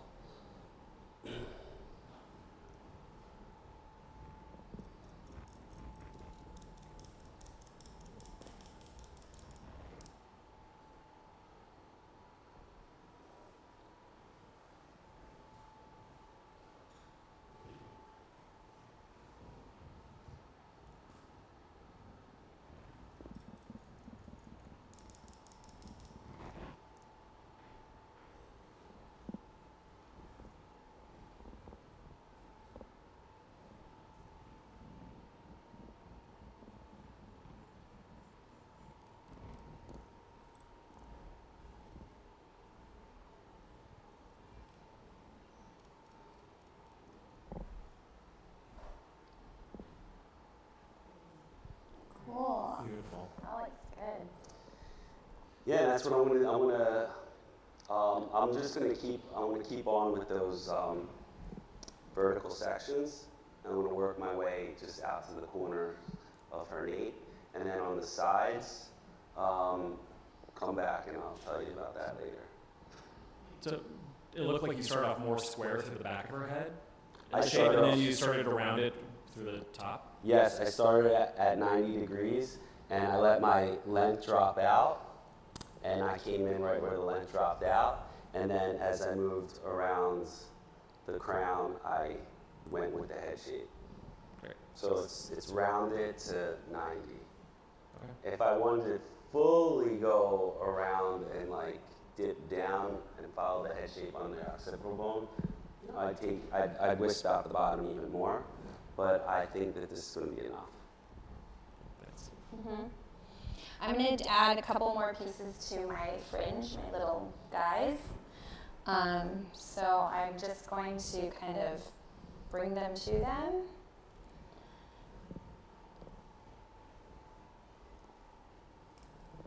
Just add a couple more guys in there. Cool? Yep. I also like to teach, when I teach, is to get people to be comfortable and cut in different directions, so that you have the dexterity to approach the hair in any way. So, you know, sometimes for people like coming up underneath like this, it's a little bit awkward. There's another, you can come from the other side here. I can show you like this. Coming up underneath like this. It's a little more contorted, but whichever way is comfortable for you, I definitely like encourage and urge people to work at getting pretty dexterous. Well, not ambidextrous, but just being more, I don't know the word, being more like a contortionist when you cut. So my next triangle is going to be upside down or right side up. I don't know. I guess this is upside down because it's a point is at the bottom. Can you really turn a triangle upside down? If you're drawing it. If it's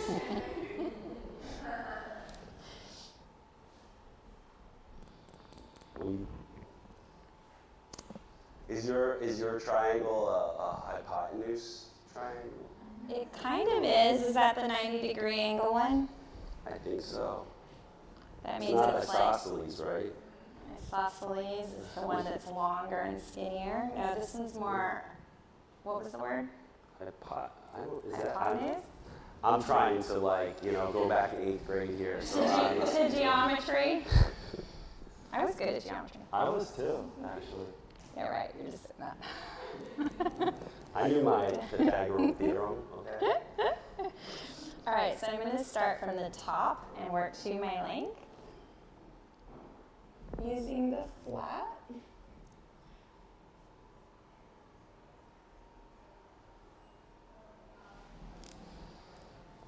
And that's just going to set that side in a little more.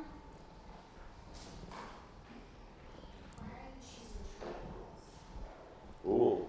Triangles are great on round shapes, right? Like beach ball sections, think of like they really cover a round shape really well. The other reason is why do I choose the point to be down, or why would I choose the point to be on top? So wherever the triangle is wider, I'm taking out way more. So I'm taking out way more at the top than I am at the bottom.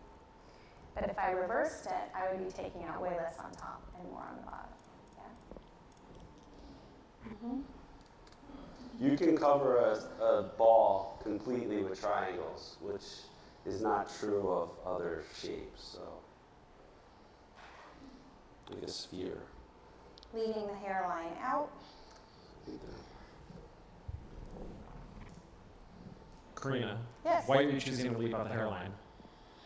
I want her hair to still look long, but she has so much density in her hair just poofs out that if I take out a lot of that stuff in here, inside of the haircut, then it gives her a better profile, a better grow out, and it just feels a little more manageable for her.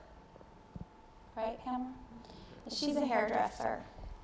So that's why I was like, do you want me to use grooming cream or this in your hair? What do you like better? She would know, right? What do you use in your hair? Yeah.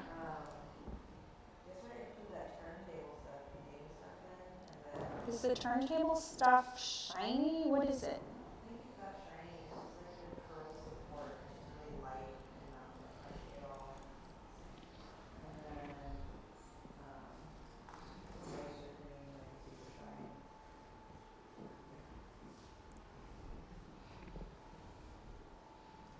Cool? How it goes, right there. And then this goes, what? Nothing?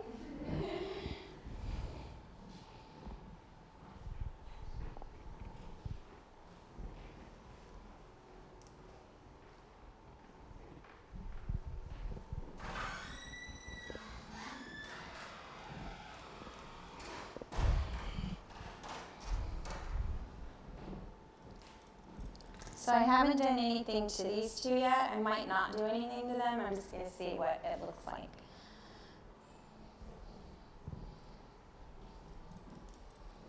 Does that feel crazy light?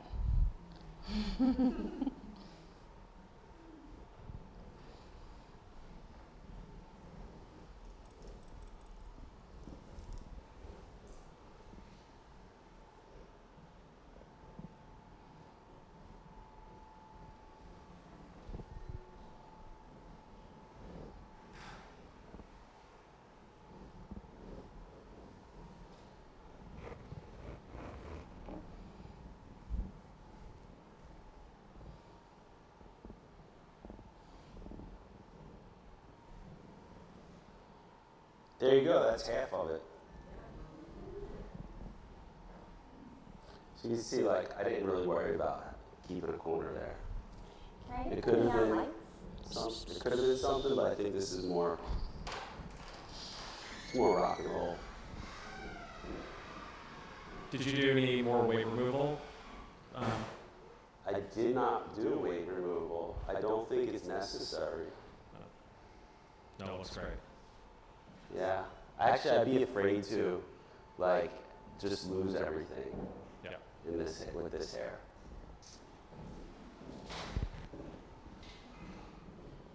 Wow, that's so cool. You're gonna go join the band after this. Maybe she's already in a band. You're gonna be the drummer. The drummer's always the crazy one in the band, so. Like Tommy Lee. Tommy Lee, John Bonham, Keith Moon, I mean, those guys, legendary. Legendary.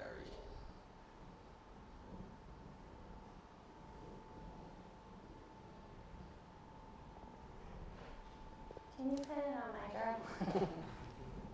I want to see her from kind of far away, I guess. Thanks.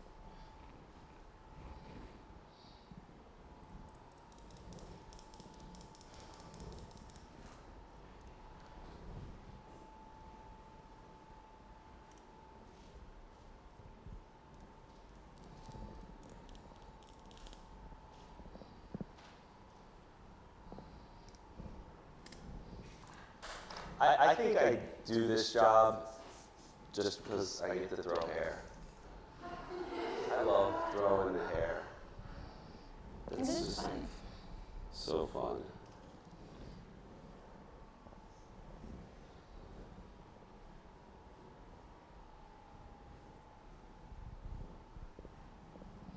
You know, when Bumble Downtown opened, like, you know, in '04, and we had just come from working in 56th Street, and, you know, it's a more standard type of townhouse building, salon, whatever, and then we come into this place, we had these huge floor-to-ceiling windows and just cut hair in front of them.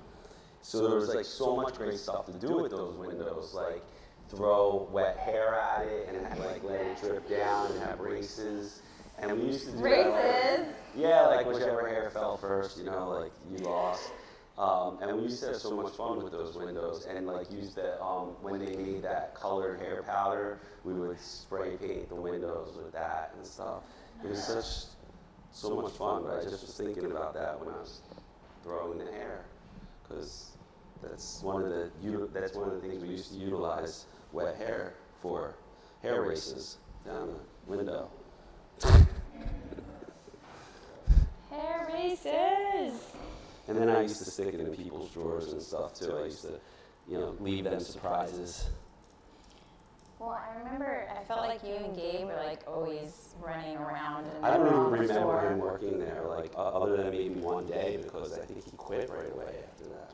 Yeah, but this was before you guys got on the floor. I feel like you guys were still assisting when I got there. No, I don't think so. You were improvers. No, what year did you come there? Because Gabe was there when I was there. Yeah, he was there for the opening, and he was there for a little while. I came But in then he, 2004. Yeah, that's when we got on the floor. See, I knew it. Trying to lie. That's when You were still an And that assistant was when I got there. April 2004 is when I got on the floor.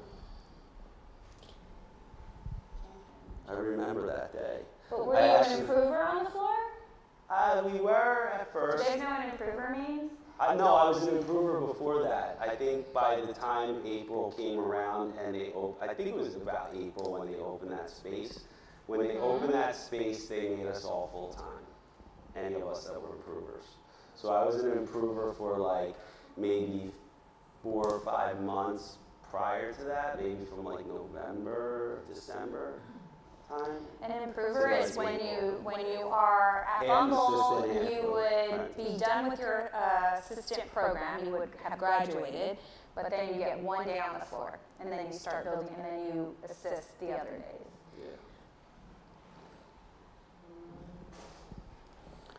But what was cool is like a lot of times the assisting was like to do cooler stuff, like go out and help people like Dennis or you know, at the time Ward, Raymond started working on set at that time, so the improver time was spent doing some cool stuff. I actually wish I was an improver again. Those were the good old days. Yeah, and I think that's such a good idea, too, because, you know, you're on the floor, you have no clients, right? So you're on the floor, and so building, and then you're able to, you know, continue learning and get more comfortable being on the floor and seeing clients. I had so many cute little clients over there that would give me like $1, and they'd put it in my hand and be like, Here you go. Thank you. I remember a client that used to like give people change.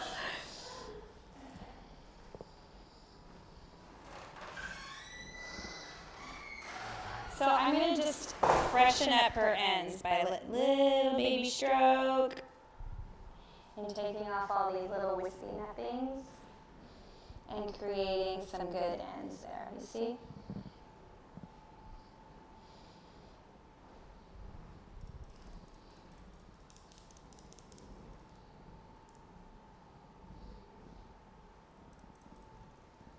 Wispy ends. Just going to baby stroke it.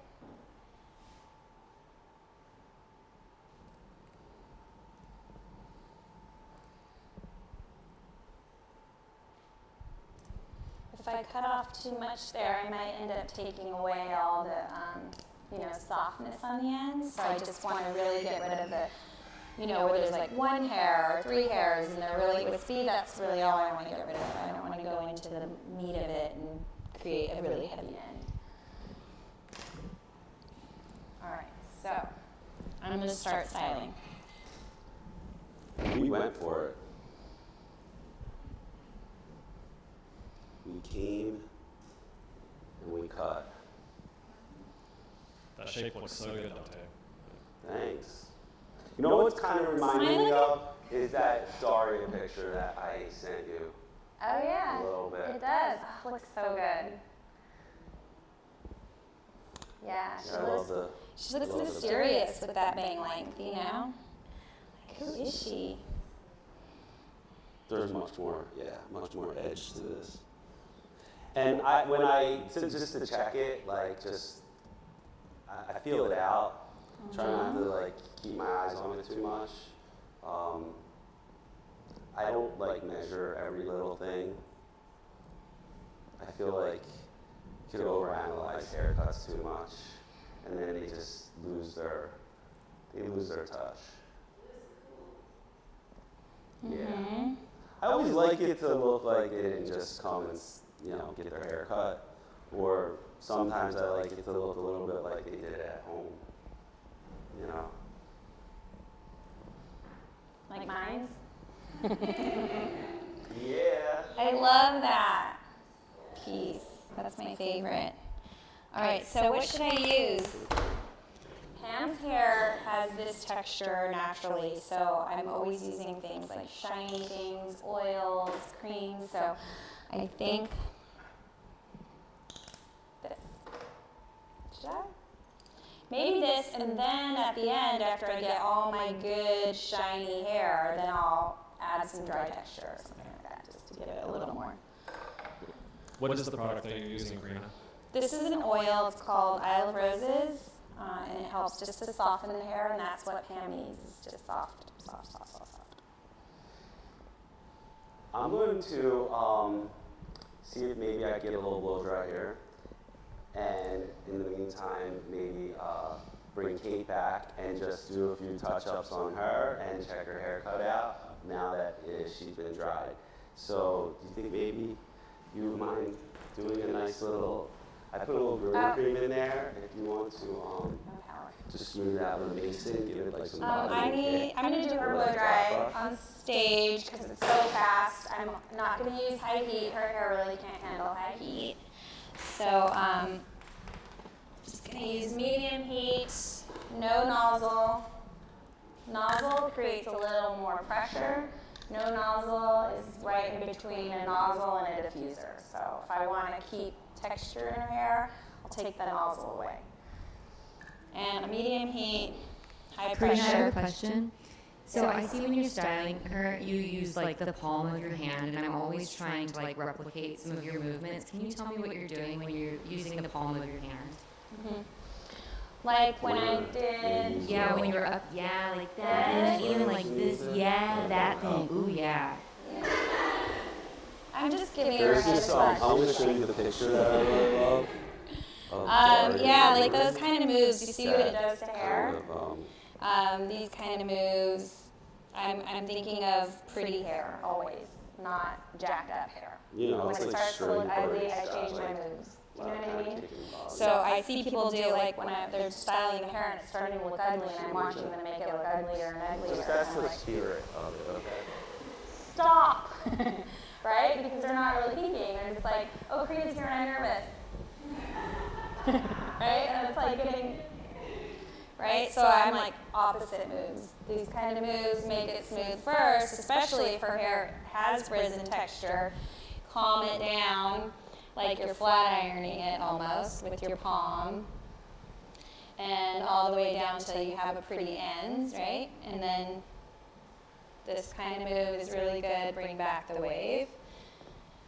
Show off your little bits and pieces. Right? That kind of stuff. And then don't you see how every move I make is to create something pretty? I don't do moves that are just moves for fun. It's always a purpose and a deliberate move, yeah? So what's the hair looking like is what makes me decide. Is that helpful? So I'm going to use medium heat, high pressure, and I'm just going to create circles at her scalp to just start drying it.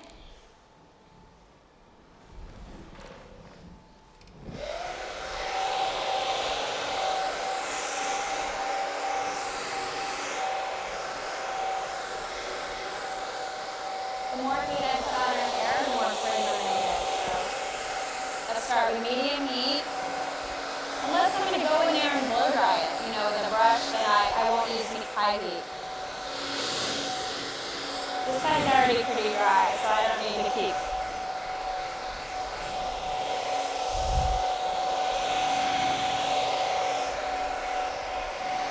And then it's already, like what I noticed too, look how it gets fuzzy, right?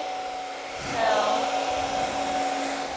I'll just hold the ends down. I don't need to dry them anymore. But look how fun she can get, if she puts a ponytail there, she just has all of this rad texture.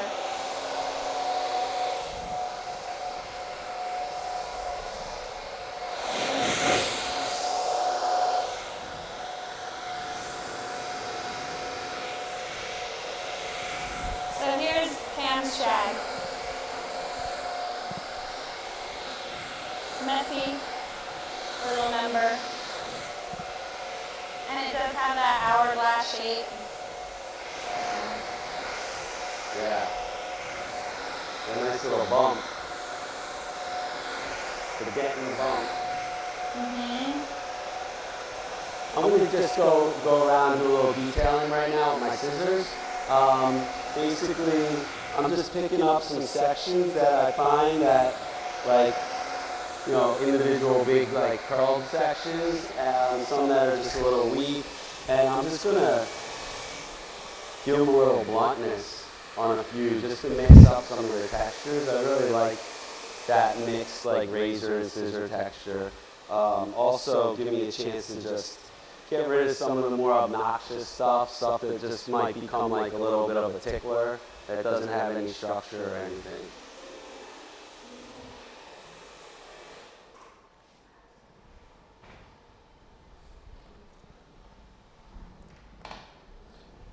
When you do this, the littlest amount really makes an impact, so just know that. Just cutting off a little tiny point on a small section of hair really kind of stands out when it's up against all that other whimsical stuff. So try it, but go light and see how it reacts, and you'll get a feel for it. But I love doing haircuts like this. Just sometimes just doing a whole haircut, with my fingers and my scissors, really fun.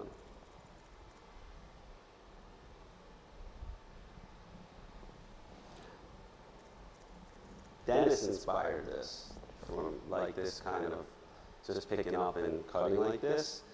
I watched him just cut this model's hair, just to cut her split ends off that one time on set, and it just impacted me. And I thought, wow, that's just a really great easy way. Why didn't I think of that? It's Right. just pick it up and. Pam probably wants me to do that too, so I'll do it.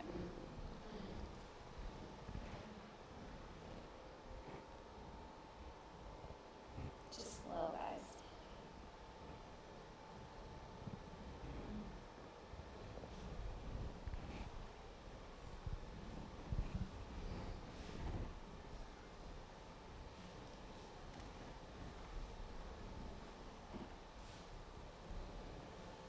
Okay, I do want to bring in my Genevieve. I love the texture, and you girls did a great job styling too. Thank you very much. Big shout out to the pony team. Woo woo!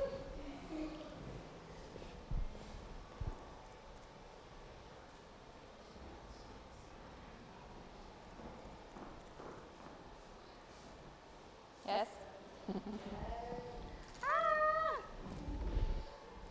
Okay, cool. So Pamela, we'll just get some photos before you go, okay, with me? In case. What do you guys think? Yes? Love? Looks so beautiful. Can you see from far away? Oh, who's that cool girl? Awesome. That looks cool. I like it. That's fun. I love that piece of hair that I cut off on there, so I just throwing it down. All right. Ooh, it's getting hot in here. It's sweating a little bit there. All right, so dry. Yes, you are.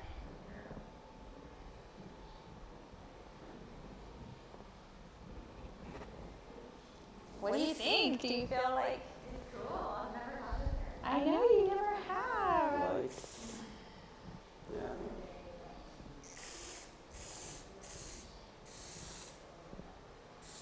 So I'm just adding more shine, and I feel like for her, I want to do something like kind of like that, you know, like Linda Ronstadt or like Linda Ronstadt. Yeah. Our girl. I've had a whole week of Linda Ronstadt inspiration. A little Princess Diana, you know.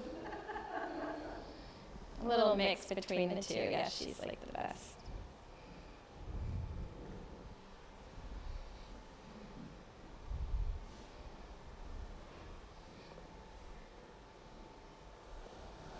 All right, well, I love it. I don't want to keep messing with I love it it too. anymore. I It's think so good. just the perfect storm, Yeah. really. The Like texture the- that you get at the bottom from cutting the length and the layers, though, is like really, I think that's my favorite aspect of the haircut. So, and you can really see it in the back here, the way it's really drizzly. Even after I went through and put some structure in there with the scissors. So that's my favorite aspect, and then just also like the approach of, you know, pulling it out and cutting it where you want it to be.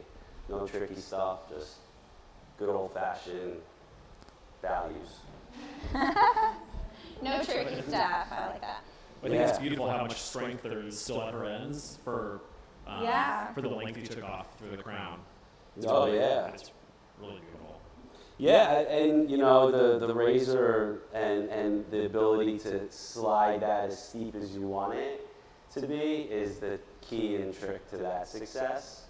And you know, the product and the girls that did the blow dry and all really supported the whole thing as well. And you know, products support your haircut. You know, I don't know how you gotta be. There's a lot of there's this movement of products are bad, but I mean, as long as they're not carcinogenic, I'm like, they help my haircuts look good, I'm down.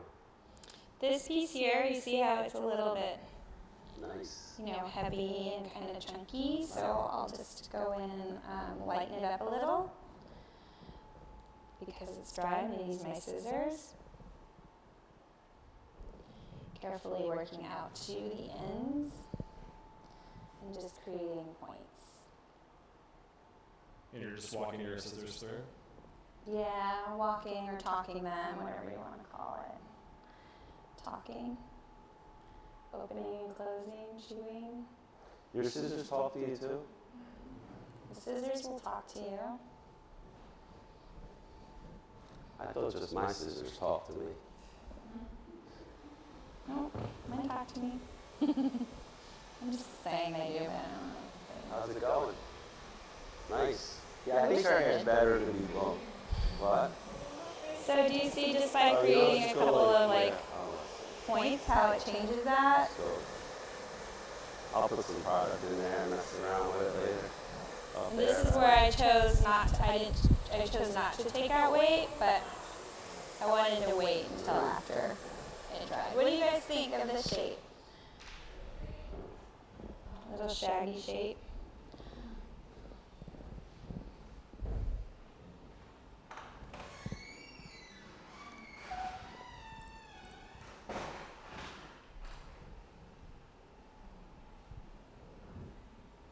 it doesn't look like a fresh haircut at all. It looks like it's grown in and just really effortless. Thanks, Eric. Cool. I think it looks good. I think it so suits her. Love. So we have, is there any questions about Kate's haircut, anything that we did here, or we can bid her farewell? Anything? Does she have to go? Oh, no, I mean, I just meant farewell from the stage, and then we'll bring Tanya out, and she just got a great little blowout, and we'll look at her haircut and play with the little product. Dante, what products did you use? Yes. We used the Soft Wave from R&Co, and then I just put Balloon, the volume texture spray in there as well. I put Sandcastle on the bangs. Okay, Yeah. Sandcastle and the bangs. Sandcastle on hers? Yeah. So basically all products that are, have a drier, voluminous texture to it, and which you can really feel in the hair now. Some people will be like, oh, that's a little frizzy, but frizz isn't, I don't know, so sometimes it's good, And in this case with the blonde hair, and it adds to the volume of the hair, I went with it. Thanks. Awesome. All right, well, thank you. I think we're going to get some pictures and stuff too, so hang around. Come on down. Woo! Grab a seat. Oh my gosh! Nice. Just stay here for, okay. No, you stop them and then come back.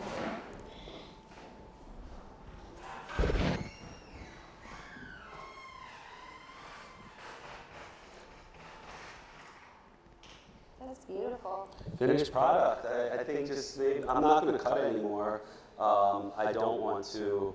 My goal is usually to do the hair, not go back and go crazy on the hair after I cut it. I try to nail it at the beginning. So unless there's something that I leave out for later specifically, I try to, let it live. And I had just checked it out there, and I think everything feels balanced and everything feels great. So I'm going to just put a little styling hairspray in there right now, just to control the bits a little So bit with the more. microphone, does anyone want to share any cool takeaways from this class that they just got? Just watching the demos? Yes, I remember with your curly-haired model, I was concerned about how I would approach it because of the texture, but it seemed like you really melted all of the texture, seemed really fluid. Yeah. So I loved that it all looked really synonymous. So I'm excited to try that. Awesome. So thank you. Yeah, you're welcome. Anyone else want to share something?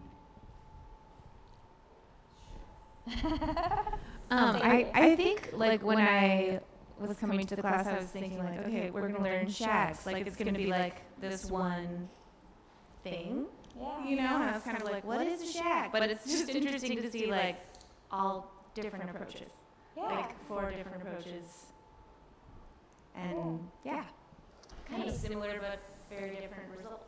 Yeah, thank you. Yeah, that's good. That's kind of what we were trying to bring here today was, we want to get out of that approaching everything the same and that comfort zone so that you are able to stay more present. Ew. So that you're able to stay more present because I think that's the ultimate thing that we are trying to teach at Pony is we want to show you some things and then you go home and you're always thinking as you're approaching your haircuts about technique and what will I do on this person, and it makes you really think oh, this person has a similar cowlick or this person has similar hair texture, I bet you that would work, and then you start developing your own ways of cutting hair. It just happens because you're always present and you're always trying different things. I've actually never cut a shag like this before. Today. To be honest, I cut hair and use the techniques and all, but this was the first time I approached it in that exact way. So just mixing some different techniques. So Black texture there's spray, definitely is that no what- formula black to texture making spray. a It's shag. called Tossle and It's- Go, and it's in a black. It's unique spray for every bottle. individual.